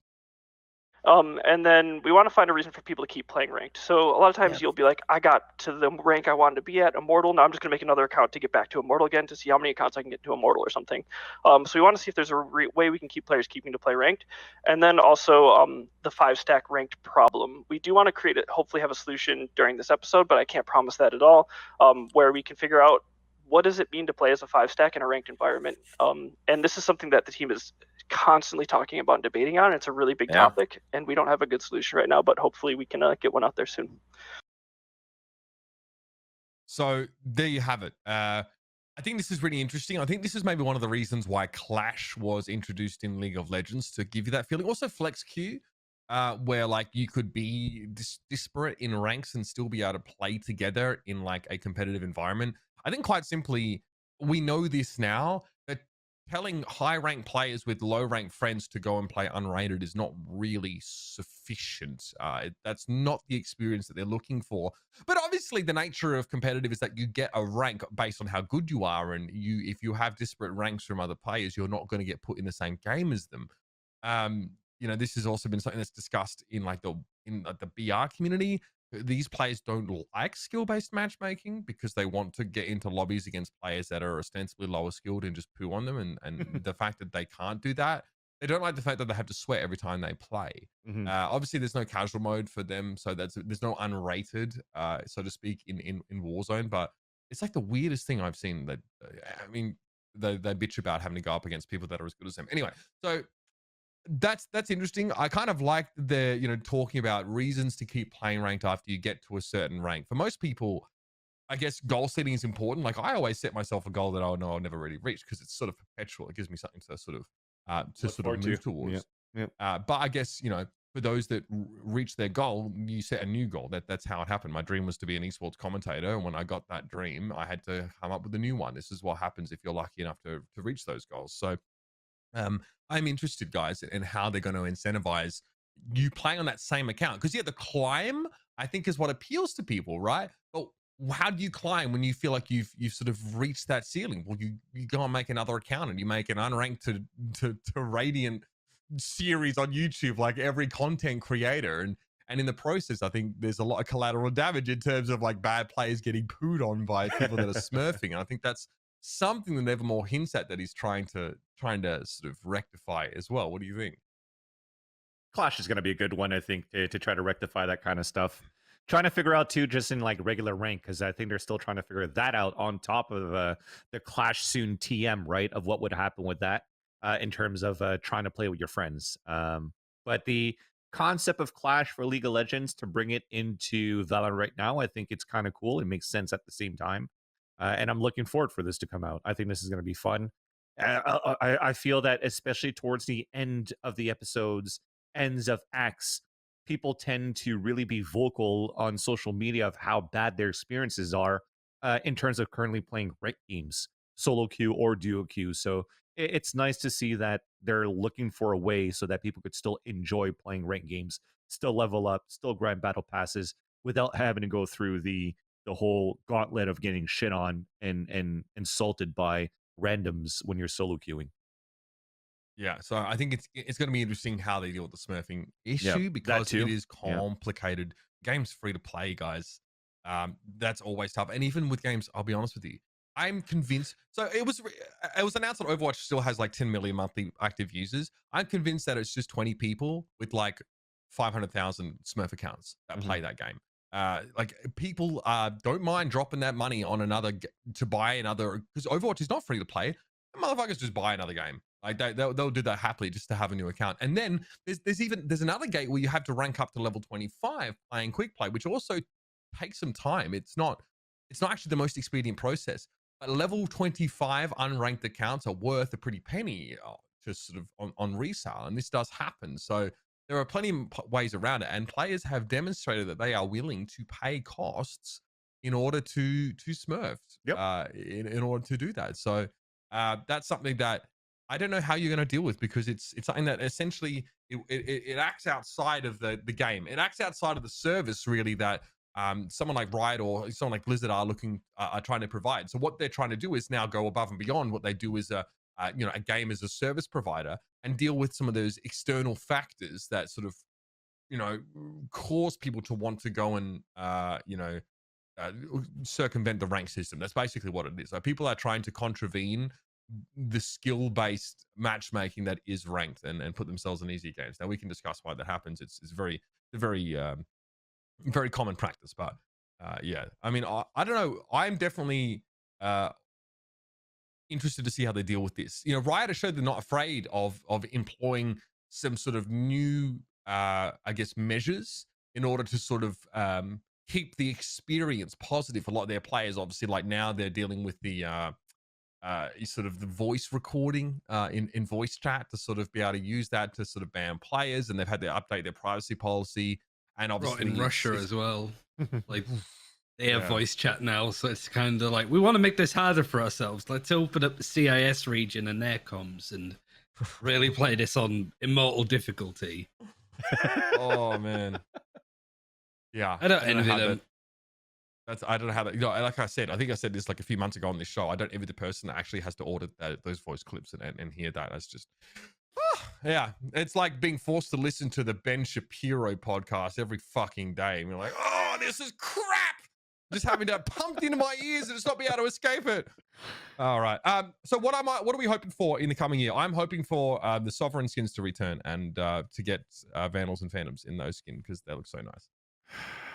Simple thing for me, man. I'm just looking forward for fucking VCTs to see the new meta. I want to know if the running and gunning or the nerfs that we had in terms of the running and gunning is going to affect the game style or the gameplay in a positive way, in a negative way, and see how we approach that in the next few months. This is sick. This is the leaked agent by the name of Deadeye. This was leaked in the Anthem, by the way. So if you were able to sort of stay conscious whilst your senses were getting assaulted, you might have seen this. This is kind of sick. Yeah, I mean, I don't think I've ever seen a game immediately start teasing the agent after just releasing one, right? So, yeah, I mean, we'll see. We'll see on that front overall. Things that I'm looking forward to, I want to see over the next year. It's not going to happen, but a demo viewer would be really nice to be able to actually see like pro players' perspectives. I think it's very difficult to have a certain kind of color casting where you're like highlighting particular plays unless you're Sean Garrett and just god tier a lot of different agents. So being able to watch how certain people play certain agents, that's what I'm probably going to be doing over the next couple of weeks, like watching some streams and seeing how people like Strong Legs play the new Sky and all of the stuff to highlight there. But seeing that actually in game from set perspectives would be really fun, but I don't think it's coming anytime in 2021. Yeah. As mentioned in chat as well, there will be a butterfly knife at some point, which is great. I had high hopes for like the sword, but I didn't like the sword skin that much. It was kind of it looked a bit blocky to me. So, I mean, I still think it's cool though, the way that the Ryder experimenting with melee weapons, even though they have admitted they're kind of a meme in terms of their function. It really is just to make you move a little bit faster. Guys, we've got so much more to cover after the break. We're going to be talking about this whole FaZe Academy. I mean, we call it a scandal, but it's a bizarre situation where someone has impersonated a sort of well-respected figure in the community in order to further their own end. So fascinating, also ridiculous. We're going to be talking with a bloke by the name of T-Dog who was affected directly by this. So stick around after the break. We'll come back with that. Much more to discuss here on Valoranting. We'll see you in a couple moments. Welcome back, ladies and gentlemen, to Valoranting, a professional ranting show. Yeah, that's exactly what we're here to do, and we do it awfully well. I'm here with Van Sealy. I'm here with Ryan Central. We're talking about a lot of what to expect in this coming year from the Valorant devs and a lot of the changes happening here, but we're going to shift gear a little bit towards the esports direction, as we often do in the latter part of our show. Over the last couple of weeks, we sort of caught wind of the bizarrest scheme ever. Basically, a team of dedicated sort of grinders of Valorant were basically dupes by an individual who was masquerading as FaZe Clan's manager, known as Infamous. You see him on Twitter. He sometimes jumps into the chat here and sort of saying that he wanted to sign them. It is pretty insane stuff here. This guy has been able to, and it's quite sophisticated what he's done in order to do this. And it is a bizarre situation. In order to sort of explain and talk us through some of exactly what went down, we're bringing on one of the players who was directly affected by this situation. So I want to thank T-Dog for joining us here on the show and for giving us some of his time. T-Dog, great to have you here, man. This is a bizarre story. Yeah, I appreciate you guys having me on. It is something interesting for sure. I'm excited to talk about it. Yeah. So now, Travis, you released a YouTube video that did explain the situation. In fact, 2 of them there, so people can find those. But now that we've got you here, I'd love to understand a little bit more of the timeline of this sort of situation and how this came to pass. Because, obviously we're in an online world. There is the potential to impersonate someone, but it's not easy and it requires a hell of a lot of effort to do it. Right. I guess to start off, I guess the original idea that he had was to persuade one of his friends that he's known for years, someone by the name of Vic. He's a 16-year-old premier Counter-Strike player. And if you don't know what premier Counter-Strike is, it's basically like the G League of professional CS. You're basically one step away from really making it. He had this original roster of players around May 14th that he tried to kind of persuade Vic, hey, this roster can make it. I want you to play Valorant. You can be really good. And that roster ended up falling apart. And the new roster that I was actually coaching was A77, Nerve, Silent, Vic, and Lunar. And I was kind of brought on under the suspicion under the assumption, I guess, that everything needs to be super down low. Can't say anything about anything. We're getting assigned to a very high level org. This and that. I originally wasn't even supposed to be there. A77, one of my former teammates who was in the situation, he called me asking about some tips being an in-game leader. I'm an in-game leader, and he was trying to step up to the plate to be one for that team. And I brought up the idea of maybe even having me as a coach. So that's how I kind of got solidified on the team, was the coach role, actually. Now, the person sort of perpetrating this, so this all sort of began as something that was on the down low, like a really sort of quiet project. Silent, you mentioned this. Silent is the individual, as far as I understand, that sort of perpetrated this behavior, right? So Silent was actually a player on this roster, right? But at the same, so correct me if I'm wrong, at the same time, is Silent then impersonating Infamous? Like, how does it develop sort of from the genesis of the roster? How does this idea about this FaZe Clan project come about, and what are you being told about this? How does he sell it to you? So it was a game of telephone almost, where Infamous would talk to Silent, and then Silent would relay the info to us. We never actually got to talk to Infamous. Right. Silent kept on just ensuring us that this needs to be kept like really down low. We can't talk about it. He's only talking to me about it because he shouldn't even be doing this. He's like, taking a risk or something, trying to like impress FaZe. I don't really remember what he was saying, but Right. he made up all these DMs, photoshopped the images together. I mean, this guy was having like, I'm talking like 20, 30 conversations with himself, and it's just, he got tangled up in this web of lies, and he just kept it going for whatever reason. That's insane. Yeah. That's exactly. Uber and I just literally said the same thing, that it's like the worst. It's like the best catfishing I've ever fucking seen in terms of how this is going. And now we're looking at these screenshots where you actually did have a conversation that you explained in your video with Infamous. So at this point, like, at what point was there a tipping moment where you're like, well, I need to start reaching out to Infamous Wait a minute. myself? Is that conversation? You're not in that conversation, right, Travis? That's Silent and Infamous. Right. What is presumably exactly? Yeah. Right. That's him Okay. talking to himself. But there is a segment in the video where I actually do reach out to Infamous. Right. So again, doing some more kind of like timeline based talking. We were originally on a 2-week trial period where he was either going to make the decision that we were good enough or we weren't good enough, and he would do that by watching the VODs, is what Silent ended up typing up. So after that 2 weeks, he talked at the board meeting with the FaZe people, saying that they want to see more of us. So he wants to do another 2 weeks of maybe some lower tier tournaments and stuff like that. So we were playing in stuff, maybe you guys have heard of VCS, Nerd Street, I'm sure, and it was we were supposed to talk to Infamous last Saturday. That was like the day we talked to him. Okay. And that Friday, Silent messages our like team Snapchat group chat just to like schedule stuff. He messages us saying that, from Infamous, why am I hearing about FaZe Academy Valorant? So he was trying to trick us, thinking that it got leaked and that it was all going to fall apart before we found out it was him.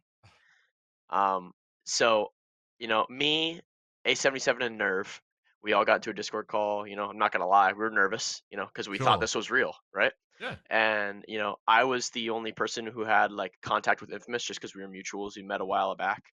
Yeah. And I ended up messaging him, and I'm trying to be all nonchalant, very vague about it. I'm like, hey, Infamous, I'm coaching this project team you have, blah, blah, blah, blah, blah, blah.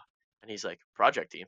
What do you mean by that? And I'm like, oh, okay, I get it. He's just trying to, he's just trying to keep it down low too. Yeah. And I'm like, is that one, that one with Silent, that you've been talking to this past month and a half? He's like, yeah, I have no clue what you're talking about, buddy. and I'm just like, wait, what? God. So then I just go full blatant. I'm like, okay. So the Silent guy has been telling me that we're getting signed to FaZe Academy. We've been working for 6 weeks towards this. You're telling me you know nothing about this? 6 weeks. Yep, no idea. I don't know what you're talking about at all. Oh my God. And we get him in Discord and we go over it. This is a sucky part too, because I think I remember in the video you were also saying that you, amongst other teammates of yours, also like took time, sweat, tears, whatever it is, to like time aside, put money into this project because of this promise at the end that you were getting really close to getting signed to a FaZe Academy team. So any opportunities that were kind of like there for you guys was like kind of like pulled under from, like the rug was pulled under from under your feet. Yep. So that fucking already sucks right there. Yep. But where did those flags come? Because right now we just saw the tweet from Toe Casey as well. So I don't know if you had any conversation with Toe Casey at the same time, because he comes from, of course, analyst of E United. So United, yeah. what conversations did you have with Casey before, and then the red flags started coming right after, I assume? Right. So with this whole thing kind of catching traction, getting it put into the limelight, I've been reading a lot of comments. Long story short, explaining how myself and everyone else on the team is an idiot. Wow, we got duped. How are you this dumb to fall for something like this? Yeah. And while I understand that we may seem like fools, I can assure you that no one here was under the impression that this was fake. I personally walked into this situation viewing it like this. Vic and Silent have known each other for almost 5 years. Nerve and Silent have known each other for over a year. And, this was a friend group almost that I felt like I was walking into. That's why this was so real to me, And A77, someone on the team, he had his doubts. And I would always try to reassure him. I'm like, Aiden, listen, how could this be fake? This doesn't make any sense to be fake. What's he gonna get out of this if this is fake? Yeah, what's the right? exactly? And that's the thing that just blew my mind was that it really was. But getting back to Casey, we had another person brought on just as a trial coach, Mhm. and that's what Casey was going to be. He was going to be like our analyst, assistant coach type deal. And that's the thing that's scary about it is the hypotheticals. If someone on the team made a purchase, expecting that they were going to get reimbursed for that, right, with this signing Yeah. bonus, with this contract, um, or the opportunities, right. So I'm just thankful that Casey and the other coach, who I'm just not going to name, just because I don't think it needs to be named. Yeah. I'm happy that they went with their real paid opportunities rather than this, because I would feel terrible if they were brought into that situation and now they'd just be dead in the water. Yeah, yeah. And Um, thankfully, none of you guys actually went for like these early purchases Right. with the false promise of that. So thankfully, like you dodged that fucking bullet. I Like mean, it could have been yeah, like a worse story than it is. Well, it's already a bad story, but at it's least the a worse principle position that for we're you guys. grappling with, I Exactly. think, and that's what is the most astonishing to me. So essentially, this Vic bloke knew Silent for quite a while. Like there was pre-existing relationship there. So I mean, we brought you on the show because I want to hear from you. But I mean, have you spoken to Vic about this? Like his mate of a decent while, actively trying to dupe him as well. Right. That is absolutely mental. So I end up finding out, on basically D-Day, I guess you could call it, is when when everything really went downhill. When we started, debunking the case. We end up finding out that Silent has been known for like the shady type of stuff, selling Fortnite accounts, Discords that have access to like Fortnite, I guess scrim channels and stuff like that. Just a shady person in general. And I guess when Valorant started, he actually impersonated Vic. So what he would There's no do, fucking way. right. What he would do is that he would send Vic's ESEA profile to people, saying, "Hey, you want to team up for this tournament? He was a premier player. This and that, this and that." Yeah. And Vic didn't play Valorant at the time, right? So there's really no way of getting this unless you were probably involved in ESEA and you end up messaging that account just out of just being skeptical. But again, no one would really do that, right? No one's. But gonna he's be like, friends with Vic. Yep. He's friends with Vic for 5 years and still He's impersonating the impersonates guy. Vic. Yeah. And Vic has no issues with it. Right. Damn. It just, I guess it's a thing that I don't know if they worked it out or they swept it under the rug, but I ended up, finding that out not too long ago. And again, it's just, he wrote it in his little apology where he basically said that he I don't know why he said it, but he said that he knows he's a scummy person and that he'll do anything to get what he wants. And just, that's the mentality of just, I just. I mean, it would be fine if this guy had like, galactic ambitions, you know what I mean? But like the scale of this is frankly like what he's done is unbelievable. The scale of this, obviously, it's more because obviously, an academy team of a roster can't compete in the VCT. Exactly. Like so like this, you are limited, at least in the scale here. So Right. it would maybe make more sense if he was trying to take over the world by impersonating people. But it seems like Exactly. this is not the kind of, this is like small fish that he's really just doing this absolutely insane stuff for. Ryan, I don't know, but like you've been sat here the whole time. I mean, this the one thing that I don't understand from this is, from your perspective, like what was in it for Silent? Like it seems that he's just doing stuff for like shits and giggles, so to speak. So that's the only confusing thing. I can understand from your perspective that when somebody's manipulating you like that, it's kind of like, all right, I'm gonna do everything they tell. Like if they want me to be quiet, I'm gonna keep stum because FaZe is a big og. Like I fully understand. You don't mess with the opportunity, yeah, but I don't get from Silent's perspective what he was hoping to achieve. Did he want to try and get you all into a team that he could sort of take control of? From your perspective, what do you think it was? Well, I think that he's openly admitted this, so I'm not scared to say it. He knows that he's not good at Valorant. There's nothing wrong with not being good at Valorant. Anybody can play any game for whatever reason. But when you're trying to make it or go pro or whatever, you got to be good, right? So what he ended up explaining in apology he sent to me was that his initial goal was, again, to get Vic to come play the game. Like he didn't want Vic to play CS anymore. He wanted Vic to like come over and play Valorant and just dominate because he knew he'd be good at it. And I guess he used FaZe Academy as leverage. And then when the whole team formed, he said that he hoped that we could all just put put it away, sweep it under the rug and move on and maybe get picked up by an actual team. So God. I started to believe that this is just a situation of method acting, if you know what that was, like some, uh, where you're playing this role, the level of lies and this fantasy world that you live in, you actually start to believe that it's Just true. don't believe it. Yeah. And I think that's what he really fell into. I think that he just really hoped that we wouldn't find out. And for some reason, some org would just hit us up and say, "Hey, want to play Valorant for us?" And we could just go our separate ways with FaZe and go with forget them. about all the stuff. Yeah, but don't worry about all that. Hey Vic, by the way, I've been impersonating you in the Valorant scene. I've been laying the path, man. Like the connections are already there. You just jump in, get into the cockpit, and you're good to go. Right. So, Travis, obviously you mentioned that sort of Vic seemed to be okay with him being impersonator for a time. But he wasn't in on this FaZe Academy situation either. No. So this is the second time that he had sort of been quote unquote duped a little bit by this guy. Yep. Is he still okay with this, or is there a line? Is he because my guy's been complicit in sort of allowing himself to be I'm not trying to put a target on the guy's back at all. I'm just really curious to how the dynamics go here. Like, how does he feel about this now? And I understand. I haven't really talked to Vic about the situation up until the day where it really happened. We're kind of just like all almost in just astonished, just disbelief that this was a reality that we're gonna have to deal with now. But I really don't know how he feels. If I were him, I definitely would feel betrayed at least because out of all the people, I spent the shortest amount of time with that team. I was brought on as a coach. They already had like a not established, but they already had a project roster they were working with, and I was the only one who got apologized to. And I don't really know why that was, but you don't issue an apology to a friend of 4 or 5 years.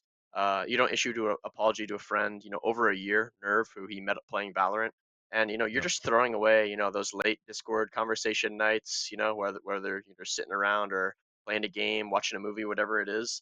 It's just that's the part that really boggles my mind is that he can just like cut this, Act like nothing and happened. exactly act like nothing happened. That's the tendency that I'll never be able to understand.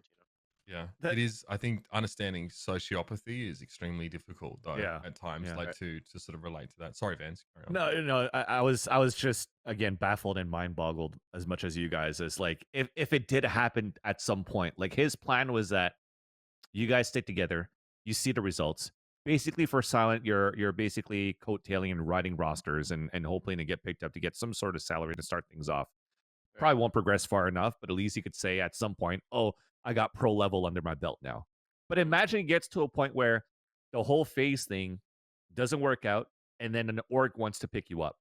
Then what's the train of lies there? It's like, I don't think in any day you would probably say you would join, let's say, a tier 2, tier 3, tier 4 organization over the opportunity of FaZe Academy. Right. I mean, for you T-Dog as a coach, and for the rest of the roster, be like, no, man, we have an opportunity to fucking represent FaZe at some point. You wouldn't fucking put FaZe aside, so the lies would be like even worse at that point. But to get back onto the questions, you've mentioned now, like, yeah, it's the harsh reality that you have to face right now. I do feel that, and I think the community is really behind you guys as well. Lots of good lucks were definitely shared in terms of best of luck for the next endeavor for the whole team. What is the next step for the whole team right now? Are you guys still sticking together, of course, without Silent, and trying to figure out a new fifth and still grind the VCS and everything to try to get that opportunity again? Because again, you spend a lot of money into this and a lot of time into this right now. Hopefully you guys are not giving up too. Right. As I'm not gonna call myself young. I'm just not old. I'm 20. I'm 21. I'm 21. So I only pursue this coaching opportunity due to the situation, right? If I hear the money that I was offered on top of FaZe, I'm definitely going to start pursuing coaching. Might as well kickstart it. I know that is going to be my path at some time in my life. But as of right now, I think I'm good enough as a player to continue pursuing that. So I've just been streaming, looking around, testing out the waters, see what's there, for this next upcoming VCT. But they are trying to stay together as a roster. They're working on basically trialing a fifth player right now. I know that they played in, I think Nerd Street yesterday. So they're working on something. But that's the funny part about this entire situation is that, even with Silent gone and this whole thing over, the team's actually pretty good. The team was actually pretty good. And I think that with time, especially with the amount of exposure that this whole situation is getting, that I could see them getting picked up by somebody. I think it would be a great way to spite him. I think for that Right. team to go on Yeah, and yeah. find success. So, like on this podcast, there's obviously we tried to bring to light things that could be changed and made better for stuff like casting and like the Europe side of stuff. Obviously, tier 2, I think everybody looks at NA and goes, things are great. The scene is booming. There's a lot of orgs getting involved. Sure, there's some dropping out. From your perspective, in that sort of tier 2 to tier 3 scene, where there are tournaments that people know about, that Nerd Street do, Pittsburgh's Knights do, for example, is there anything that you not so much want to bring to light, but what are you hoping for the next year outside of the tier 1 scene and below? What would you like to see as a player more? Like more certain kinds of tournaments, reasons for this to not happen again, I suppose, or things put in place to stop that? What is it that you want to see out of this situation in order for people to go forward into a better and healthier scene? Right. I think that you make a good point where NA tier 2 is really healthy, I think even like tier 3 and the lower levels are still there. I want to see the lower level tournaments progress. VCS, for example, is a great one. They have done their part for the community. They have been literally the stepping stone for tier 3 players and anyone who aspires to make it to the next level. All the people who have been basically brought up from that tier 2 level to tier 1, that we all did our time, right, in VCS. You can go back and check the brackets. You can see big names. We did as one of them, for example, on Mamba mode, right? Yep. But I think that it's in the tournament organizers' hands to really, step up their game almost to really compete with those big dogs like Nerd Street. Knights, for example, they've been doing great. Those monthly events are awesome to compete in. But I think the weekly tournaments, it's their turn to go to the next level. So whether it's a paid entry, better production, whatever it is, I think that they need to sit down and think outside the box. Right. Yeah. I mean, I think this sort of tier 2 scene will only grow as time goes on, and the more tournament providers we have that service that, the better it's going to be. Right. Travis, look, I know you mentioned that some people were pretty uncharitably, fairly critical of yourself and the others for sort of falling foul of this, but I think it's pretty clear that this is the kind of situation that could happen to anyone. I actually looked at a lot of the comments on the video you brought up, and like, there are people that are well respected in the scene going, I would not have been surprised, to see you guys actually become FaZe Academy. So I think people need to understand that there's a lot of plausibility here, and the extent that's gone to by this guy to sort of impersonate Infamous is bordering on the frightening. So I just want to thank you. Character dangle. Sorry. Yeah, it maybe feels maybe it's a bit tough to talk about because obviously you did get duped, and maybe there's some sort of negative feeling about that. But I want to thank you, Travis, for coming on and talking about this, because I think it's really important to bring this to light and to sort of show what could happen even to blokes who aren't young, and I mean, as far as I'm concerned, you are, but who have experience and aren't stupid, can still get taken advantage of here. So man, thanks so much for coming on. Yeah, I appreciate it, and I wish you all the best in the future, man. Thank you. Thanks, T-Dog. Yep. Thank you. There you have it, ladies and gentlemen. Quite the remarkable situation. Thanks again to T-Dog for coming on the show, because obviously you have to lose a bit of pride to come and talk about that kind of stuff. But I think it's important that people know about this person. Dude, yeah. Impersonating more than what a lot of people, by the way. He's done it in Fortnite. He's done it, like, there are tons of people in the thread saying how they themselves have been impersonated by him. So Christ, man, just learn to be okay with being yourself. Jesus fucking hell. All right, let's move on though. It's just the aerobics of like, why is he doing it? It's the gymnastics. Like, okay. For what? For what? For forming a team that can't even play VCT. Like, I understand that it's still a step up for many people grinding in tier 2, but the fact that this guy is going to such a degree for the smallest of fish makes absolutely no sense to me. I mean, I can't relate to that kind of individual, but then again, I've had success in my life, and it doesn't look like they have, so that probably makes sense. Let's carry on though. Some more shady stuff to talk about coming out of Singapore, of all places now. Basically the thing called Resurgence. So there was an investigation into Resurgence versus Blackbird Ignis match during the Ignition series back in September 2020. And apparently the Valorant Esports team has ruled that a couple of players were match fixing. Legitimately, like actually match fixing here. They were manipulating the outcome of a competitive Valorant match for monetary gain. This is Germs G, I guess, and Dreamy CSGO. But I mean, this is Ignition Series in September 2020. Like this is still early days, I guess, in the grand scheme of things, guys. Mental already. This is happening. Yeah, because what, these guys are Singaporean, right? And because when I saw the name, I was like, Blackbird Ignis. I was like, aren't they in Japan? And I watched them play versus Absolute Jupiter, and they are. So this was like an Ignition Series that was like Southeast Asia clash or something like that too. And these guys decided to try to bet against themselves and try to throw it. That I don't exactly get what's going on, because the following match resulted in a 2-0 win. Okay, there you go. So BBL did win that one, or BBI rather. And it's pretty fucking insane that people are match fixing still to this day. I'm sure that the whole iBuy Power thing with Counter-Strike has set a precedence already back in like what, 2013 that happened. That in 2021, this still fucking happens, where even like in Australia, you could get jailed for like 25 years or some shit, right? Like the repercussions are pretty fucking heavy for match fixing. And you're doing this right now still? Get this shit out of my fucking scene, man. I'm glad these guys are fucking banned. So fucking. I mean, again, this is the same situation. For what kind of gain? For how much monetary gain? I mean, to be fair, when you're dealing with like betting websites and match fixing, if you can do it for monetary gain, then it can be. I think that because they were betting on themselves. Yes. Betting on their own matches. So I suppose the more you wager, the more you win if you fucking throw it. If they had the favorites as well, like if they were favorites of winning, and then you bet against yourself for losing. I don't know. Yeah, I guess you could make some money, but I think you'd have to start with a decent amount of capital to blow that up. People taking risks for like relatively small game based on what the risk is kind of wild. So that's match fixing. Don't fucking do it.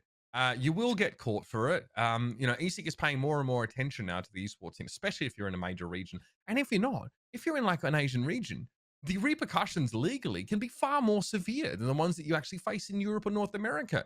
I know in Korea, for example, people put in jail for match fixing. Yeah. This legitimately happens for any esports match fixing, by the way. Now, sure, like maybe other sort of law enforcement agencies don't consider esports to be important enough to warrant such a severe penalty in regions like North America and Europe, but it will become, as the industry becomes more lucrative, that punishment will only get more severe. So best quit while you're ahead. Dude, we literally had Anna on our show like fucking 3 months ago to talk about this. It still fucking happens, man. It's so fucking insane. Like it's a big thing in Counter-Strike in Asia as well, but like Lord Lexus says, a lot of it, not a lot of it, some of it can be combined with the mafia. The mafia use it to exploit and I guess launder money to an extent. Richard Lewis went into a good amount of detail on it. I remember the same video. And so I don't know.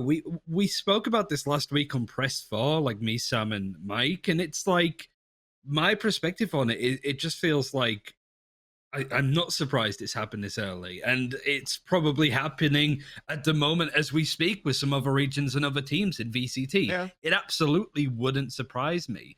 It's just good to see Riot not letting that slide and making an example of it, even though there were players that came forward in that scenario and were just like, we were part of this in some system. We want to kind of come forward and tell our bit and hopefully get off on a lighter sentence. But it's just gonna crack on more. It's a big issue. And even artists had stuff about it very early on in VALORANT's lifespan, was to do a Counter-Strike, but it comes over. I mean, ESIC are looking into all of that, right? Yeah, it does roll over. Obviously, there's some difficulties. That's another soon TM.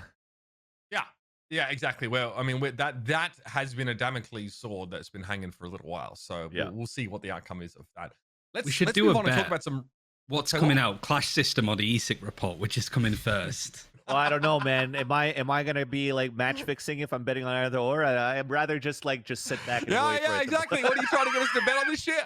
You don't have to be careful as a caster as well, because this is like really innocuous. But you can't talk about I got in trouble once for saying on a broadcast, if I was a betting man, I've had to cut that out of my dialogue as well. Not because somebody told me to, but it's like, oh yeah, shit, that's a real bad thing to say on broadcast. 100%. It's figurative, right? Like obviously, I don't bet at all. Actually, for personal reasons, I don't gamble whatsoever. But the fact that I said that if I was a betting man, I would do this. Like the problem is, it could be like someone said it could be like a dog whistle for those that are like gambling or fixing odds and stuff like that. Like I could be dog whistling for people that, like you have to be really, really careful with that stuff, especially if you're a commentator or an analyst or even a pundit in the community. You need to be really, really careful about how you sort of refer to odds and betting, even if it's in a very roundabout and for me in a very innocuous manner. So that's something to bear in mind. But let's move on now. Let's talk about some roster moves. Some really interesting ones this week or so.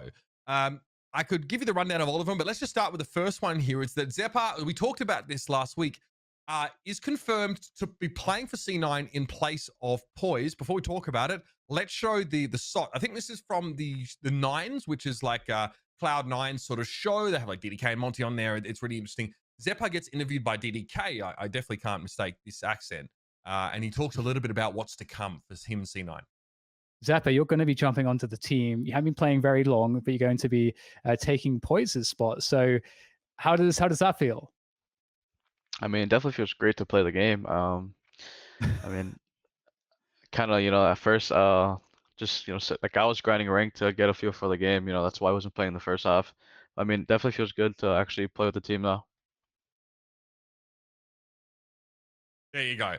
So obviously not a ton to take from them, but obviously Xeppaa was playing on the Cloud9 Colossus roster and was sort of, announced to being part of Cloud9 Blue quite early on. But again, there's always the issue. It's another one. It's another Counter-Strike player that's transitioning to Valorant. And sometimes this process takes a while. Sometimes it's very quick. Sometimes they get stuck on Cypher for 6 weeks and quit because they hate it.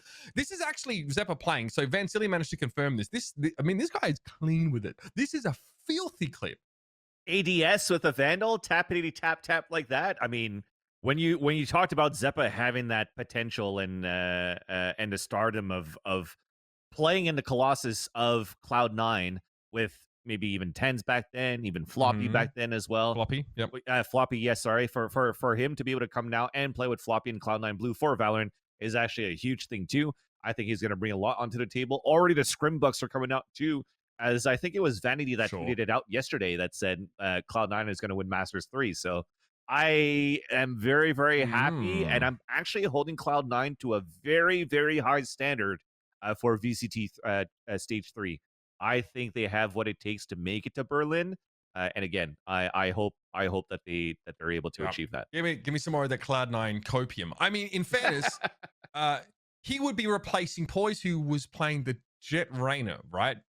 For C9 Blue. So this would be, straight into a duelist position, so to speak, which is big. But that clip was of Rayner and Poise. Looked like he knows his way around it a little bit. But we are in fairness, I actually think it makes more sense to stick a Counter-Strike player on a duelist and not on like someone who requires like to understand utility and tendencies and stuff like that. I feel like it sort of makes sense, but I think this roster looks scarier and scarier. Cloud9 are finally starting to churn through and put together quite a potent roster. Here's one that Ryan might have a bit more to say about, though.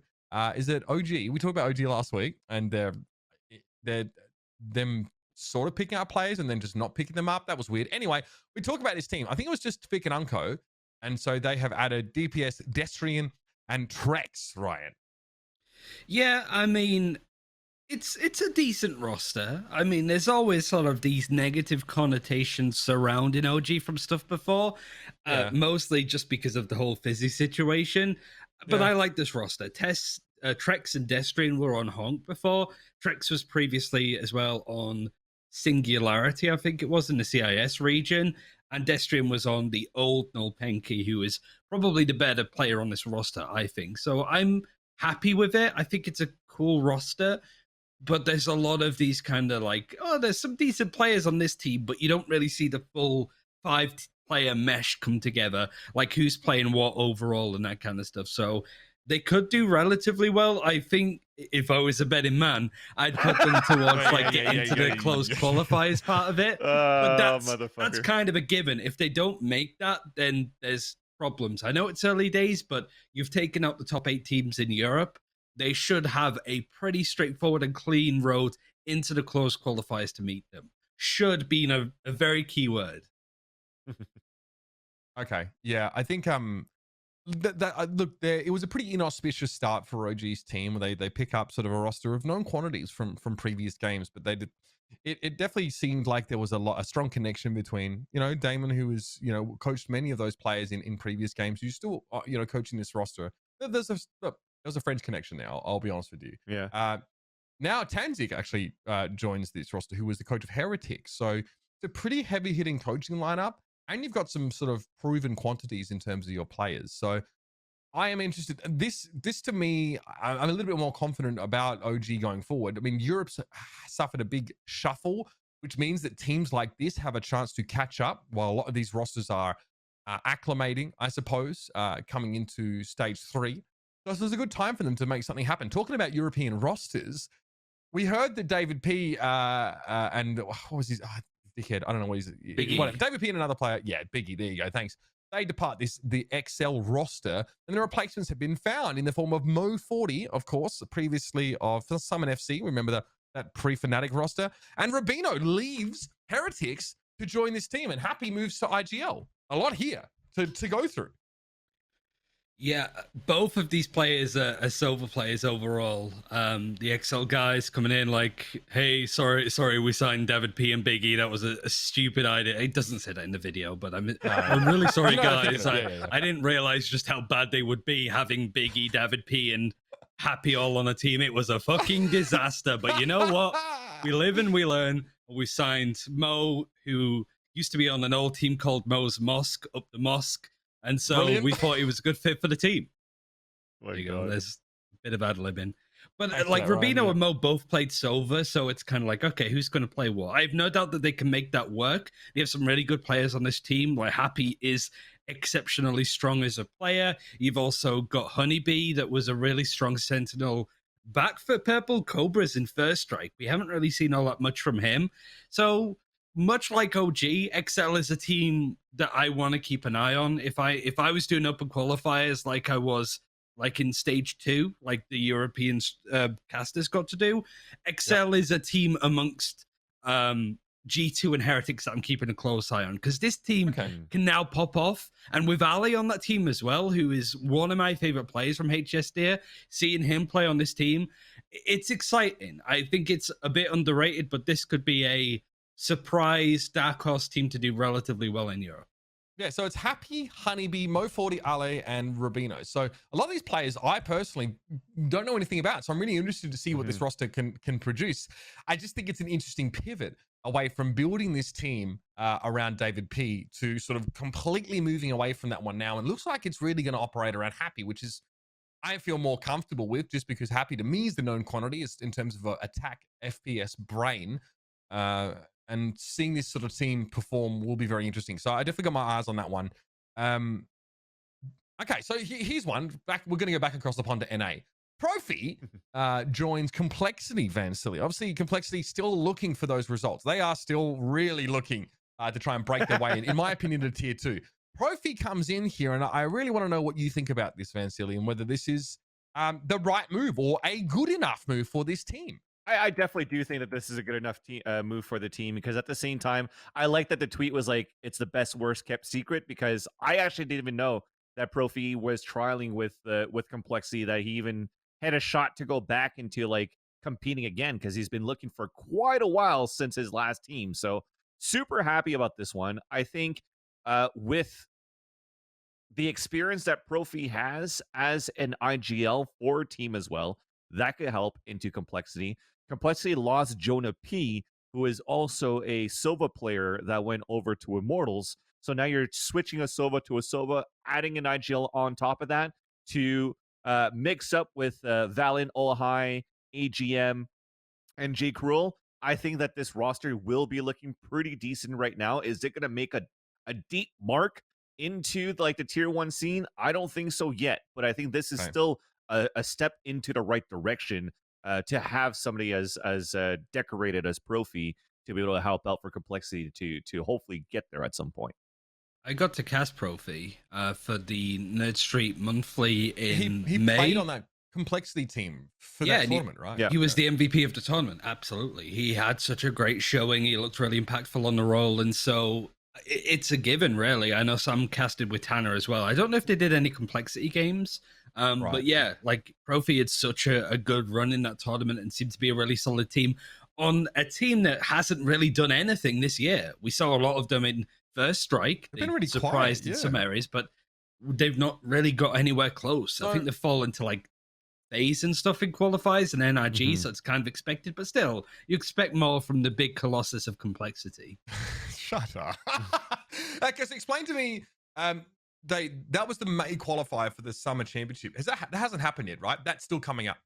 That's in August. The main event is in August. There's like basically the NSG monthlies have the teams qualify for the event in the end, and then the rest of the teams are based on points. That's the event where teams that have got to closed qualifiers in VCT can't enter it. So it's like Renegade, Sonics, Complexity, Rise. All of those teams actually doing quite a lot. So Complexity, they've been running the mill with this kind of tournament, so Renegades and stuff. So I want to see more out of those teams that had a really good spell in 2020 towards the end for First Strike. Actually put up a bit more of a fight, because we've not seen any Renegades. Sonics has looked okay since they've come over, but I really want to see them actually qualify into stage 3. I don't know what happens if they do. If they get into like a stage 3 close qualify, can they not play in the NSG tournament anymore?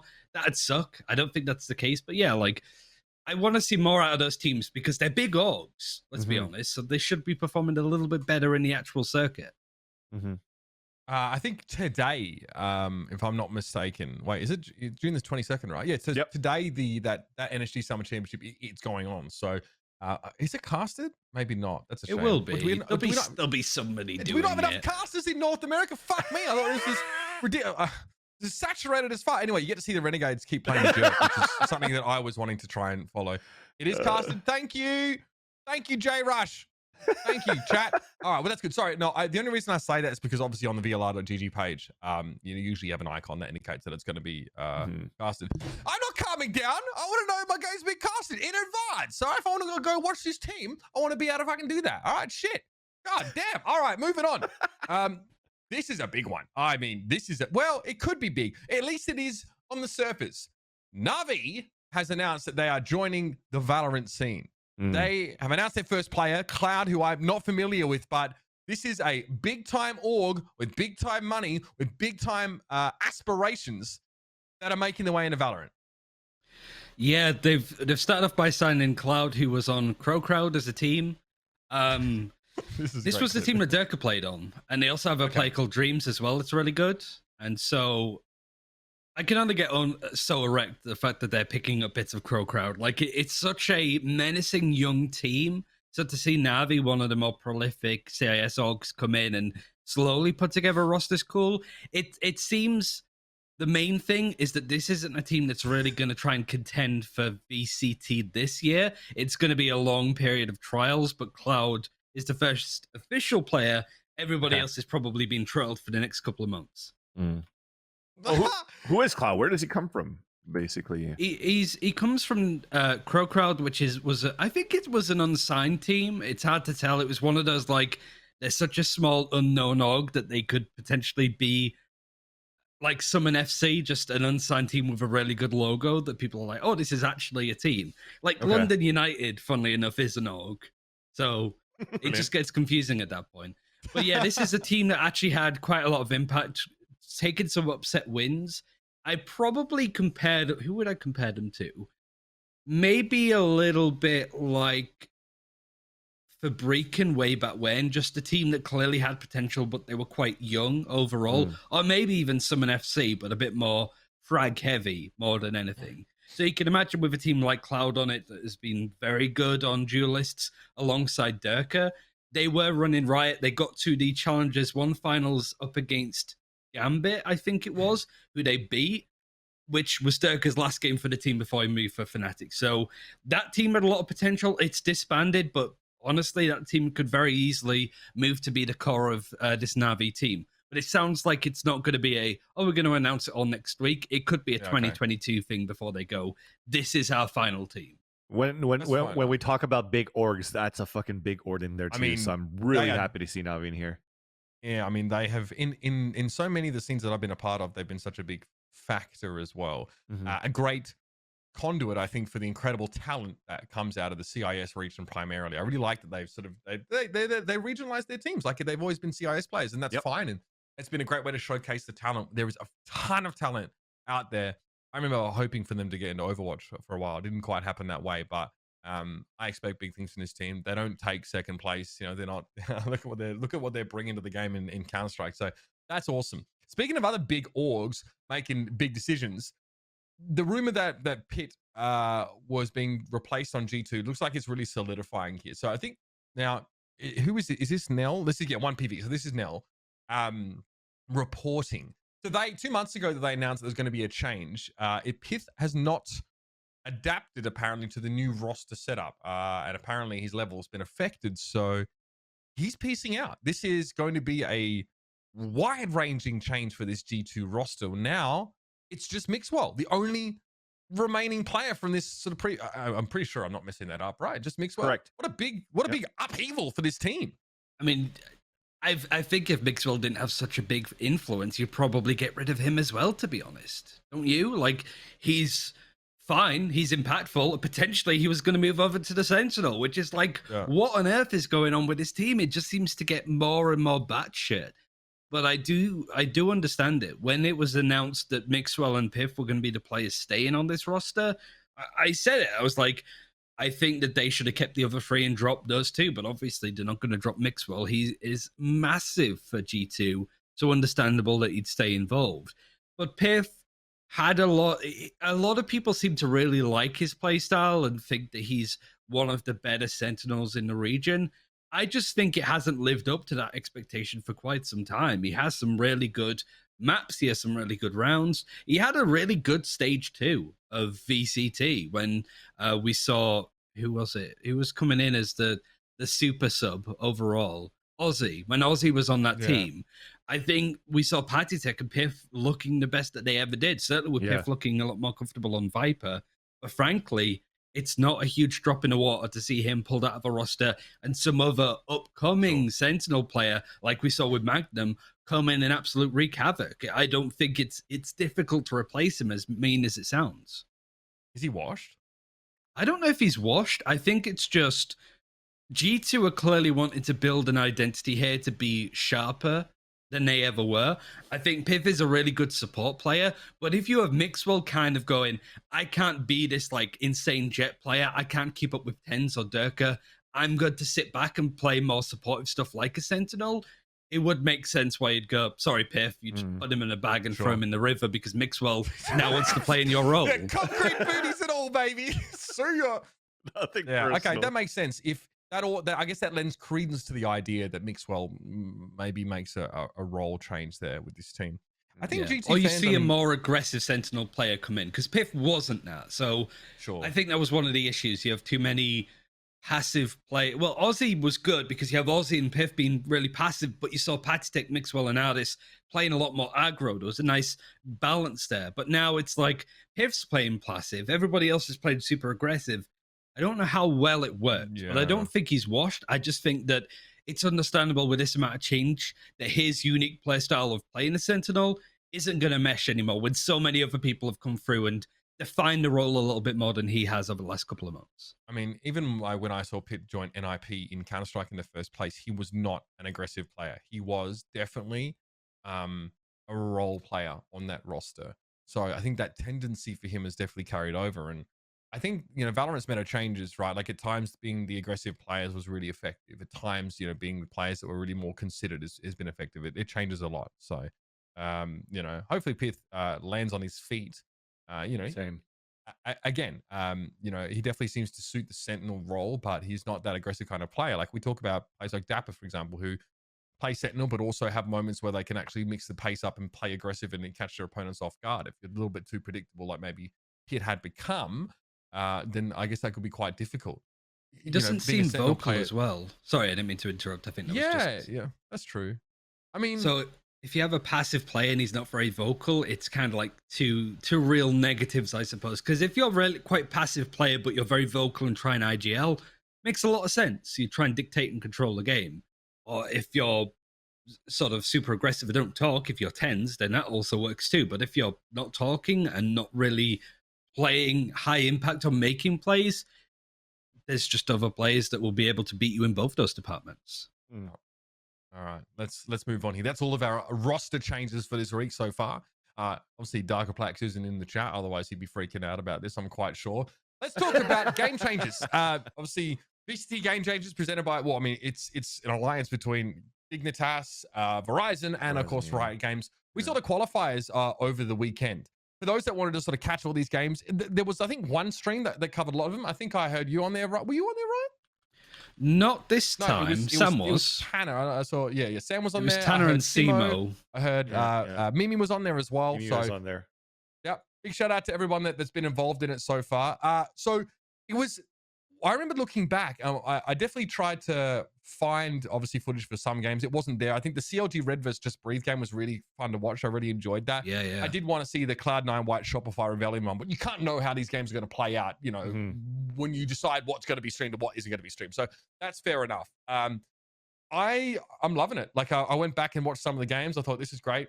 Production value is really good. Casting's really solid. And of course we've got some, great teams. So I'm looking forward to seeing how this develops. So we have GX3's return. Yeah, right. That's amazing. They qualified too, which is even better. Yeah, I'm a huge fucking fanboy for GX3. I don't know if I get banned for it, but I stand for GX3. That's captained by Alice Liu, who has been the captain for GX3 for quite a while as well. And she's won, 6 ESWC championships with Potter, with Miss Harvey, Jane, as well as other women competitors for that team. They were super known back then, and for her to make a return, she's another one of those boomer fraggers, right? She's in her 30s right now, leading the charge, and she has a lot of young fraggers in that team too.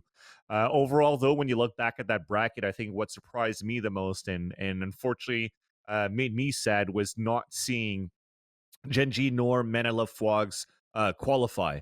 But to see these 8 teams that currently made it through, it's still going to be some superb competition coming up this weekend for Game Changers. Yeah, tough gig for Fwogs. I think they actually go up against that team. Yeah. They lose, and then they have to go up against CLG Red. So the competition is fierce. It's actually fierce competition. I mean, I was really impressed with Just Breathe actually beat CLG Red in that best of 3 to qualify, which was obviously for someone who's less of an educated viewer. I was quite surprised because in that first map, I think it was the first map. Yeah, the first map, CLG Red looked way better. Just a step ahead. Benita was just walking on the sides and just slamming people. But I mean, I wonder if it was a map pull thing or what, but then Just Breathe, Split and Icebox, they end up winning both those maps. I'm thinking, holy crap. Now, I do know some of these players. I know Mild, for example, and I've seen, a few of these players around, but I was very impressed. This is not a team I knew much about going in, so great to see some, I mean, quote unquote, newer to me, at least, names light up the kill feed. If I'm not mistaken, Milk played for or CLG Red and CS or Dignitas at some point. I think Mlu at the same time. Natty, I think, was a CLG Red player, I think, at some point as well. They have good Counter-Strike experience. So together, it just shows that, they're able to find their footing in Game Changers, which is cool because when you're looking at the amount of teams that signed up and all the orgs that are currently part of Game Changers, it's also nice to see that there's 2 unsigned teams currently that are in the top 8, and that is Just Breathe that we're seeing right now, and GX3. So opportunities right there are still going to be quite high for these 2 rosters, which is super nice to see. And I think one last thing about that is, I think another reason why the competition is going to be fierce for this weekend is the fact that Cloud9 White finally dropped a map as well, going into the women's scene, into those type of matches, and that was losing against Shopify Rebellion at the same time. Shopify Rebellion being the old MR Black, with KP at the helm, being the captain of that team. So I think that's super cool, and it goes back to that same challenge because the MR Black versus Cloud9, weren't those the games that went into double overtime into the whole series too? So it's gonna be looking good this weekend. I mean, yeah, exactly. We got Dignitas versus Shopify Rebellion, CLG Red and Just Breathe. I think that they rematched. I think they had they had a best of 3 series. So Also, if C9 White, I mean, we have TSM versus GX3. Basically, every game is going to be sick, I think. And we get a double elimination bracket for this. Remember, $50,000 prize pool, I think, is on the line here. $20,000 for first place. So this is great. It's going to run from, the 24th through the 26th. So it's going to be a jammed weekend of 2 days. matches. Yeah, 2 days. A lot's going to be happening over 2 days. You can see that most of the games are going to be streamed there as well. So I'm looking forward to that. I happen to know that obviously there's some heavy hitters in the co-streaming world and some great casters that are going to be on board for this particular event. So definitely that's where your eyeballs should be glued this weekend to check out that tournament. It's going to be really, really good. So it's going to be on Nerd Street, and it's going to be on Dignitas's Twitch, I think, right? And Valorant as well, and front page Twitch, and every fucking where. You'll just see it once you open Twitch. Co-streams like Mitch, Quarterjade, they're all doing it. KD's doing it. Shroud. So Shroud doing it. It was only it was like a music festival of the names. That's like it was really cool as well. Like, let's go to Coachella this weekend. Bold. Yeah. Yeah, and anyway, then just Shroud Shrine from that trailer is up above them. But like I said this to Sam, and I said this on stuff like Press 4 and even on this podcast. It's like from casting the first Game Changers event, it was really hard to just gauge anything because you don't know the context of these matchups. Just Cloud9 White good. Seeing many for the first time. Yeah. So now there's a bit more like Frog's not making it, and then you got Girls Got Game that have come in. It's like, okay, these guys have a lot of history. Like I know Sam's on the desk. It's one of those things where it's like she's gonna have a field day because there's stuff to talk about, previous matchups, history, how players are performing. And that's the thing that people get invested overall. That's why I think Europe struggled for so long, because there were no storylines, there were no narratives. Now it's easy to get gripped and understand what's going on, because I think Cloud9 White could very much have their crown taken away from them in this event. So it's going to be super exciting because you actually have a lot of full best of threes in the qualifiers that we've seen so far. And also teams get there and earn their spot. Some big orgs, some unsigned ones, some new, some old. Like I'm super excited for this. I tried to watch as much as I could whilst like playing KAYO, and I had like the stream on for the qualifiers. There was only so much I could do. 8 teams, double elimination bracket, 50K on the line. It all kicks off on Thursday, so don't miss that one, ladies and gentlemen. That's where your eyeballs should absolutely be glued to see some of the best in that scene go head-to-head. Guys, it's been a great show. We actually managed to keep it under 3 hours this time, and I'm particularly impressed with both of you, especially Ryan. Ryan's just, really good-looking guy and just kind of dominates when he comes on the show. Ryan, really great to have you here, man. I know you've done your world tour of podcasts, mate, but good to have you here. I don't mind it. I like talking. I think, it is my job, to be fair, in all varied. I just find different work that I can talk on. I'll be on like a call-up sort of machine soon as well. Like, yep, insurance, how can I help? Just to fucking talk to people at this point. So yeah, always happy to be on. Yeah, and Vans, of course, mate. Great to have you here. What's coming up the next week for you, Mr. Vans? More gym streams to come? Gym streams for sure. Going to be watching the Game Changers of the weekend with all the co-streams happening. I'm definitely going to check that out, and then get ready for next week's show. I have a bit of not an announcement, but I can't say anything yet, but I would say... It's an announcement. I'm going to put you in headlock right now. Yeah, I mean, I can't talk. All I'll say is if you like Europe, be sure to follow twitch.tv/Ryan Central from next week. Hit him in the sleeve hole, you prick. What is that? Announcement of announcement? Shut up, Ryan! No, go again. Sorry, I was interrupting you. They cut to my face. Yeah. Ryan Central on Twitch if you like Europe from next Monday. I'm going to be watching because I like Ryan. I like Europe. I like Europe, and I like Ryan too. That's just a double banger for me. Love to see it. All right, Ryan, fans, thanks again for joining us. Everybody in the chat, thank you so much for joining us. Big shout out as well to T-Dog for coming in and talking to us about their situation. We'll see you guys next week for more Valoranting, so stay tuned. And in the meantime, enjoy some fantastic Valorant action coming up for the rest of this week. We'll see you next week.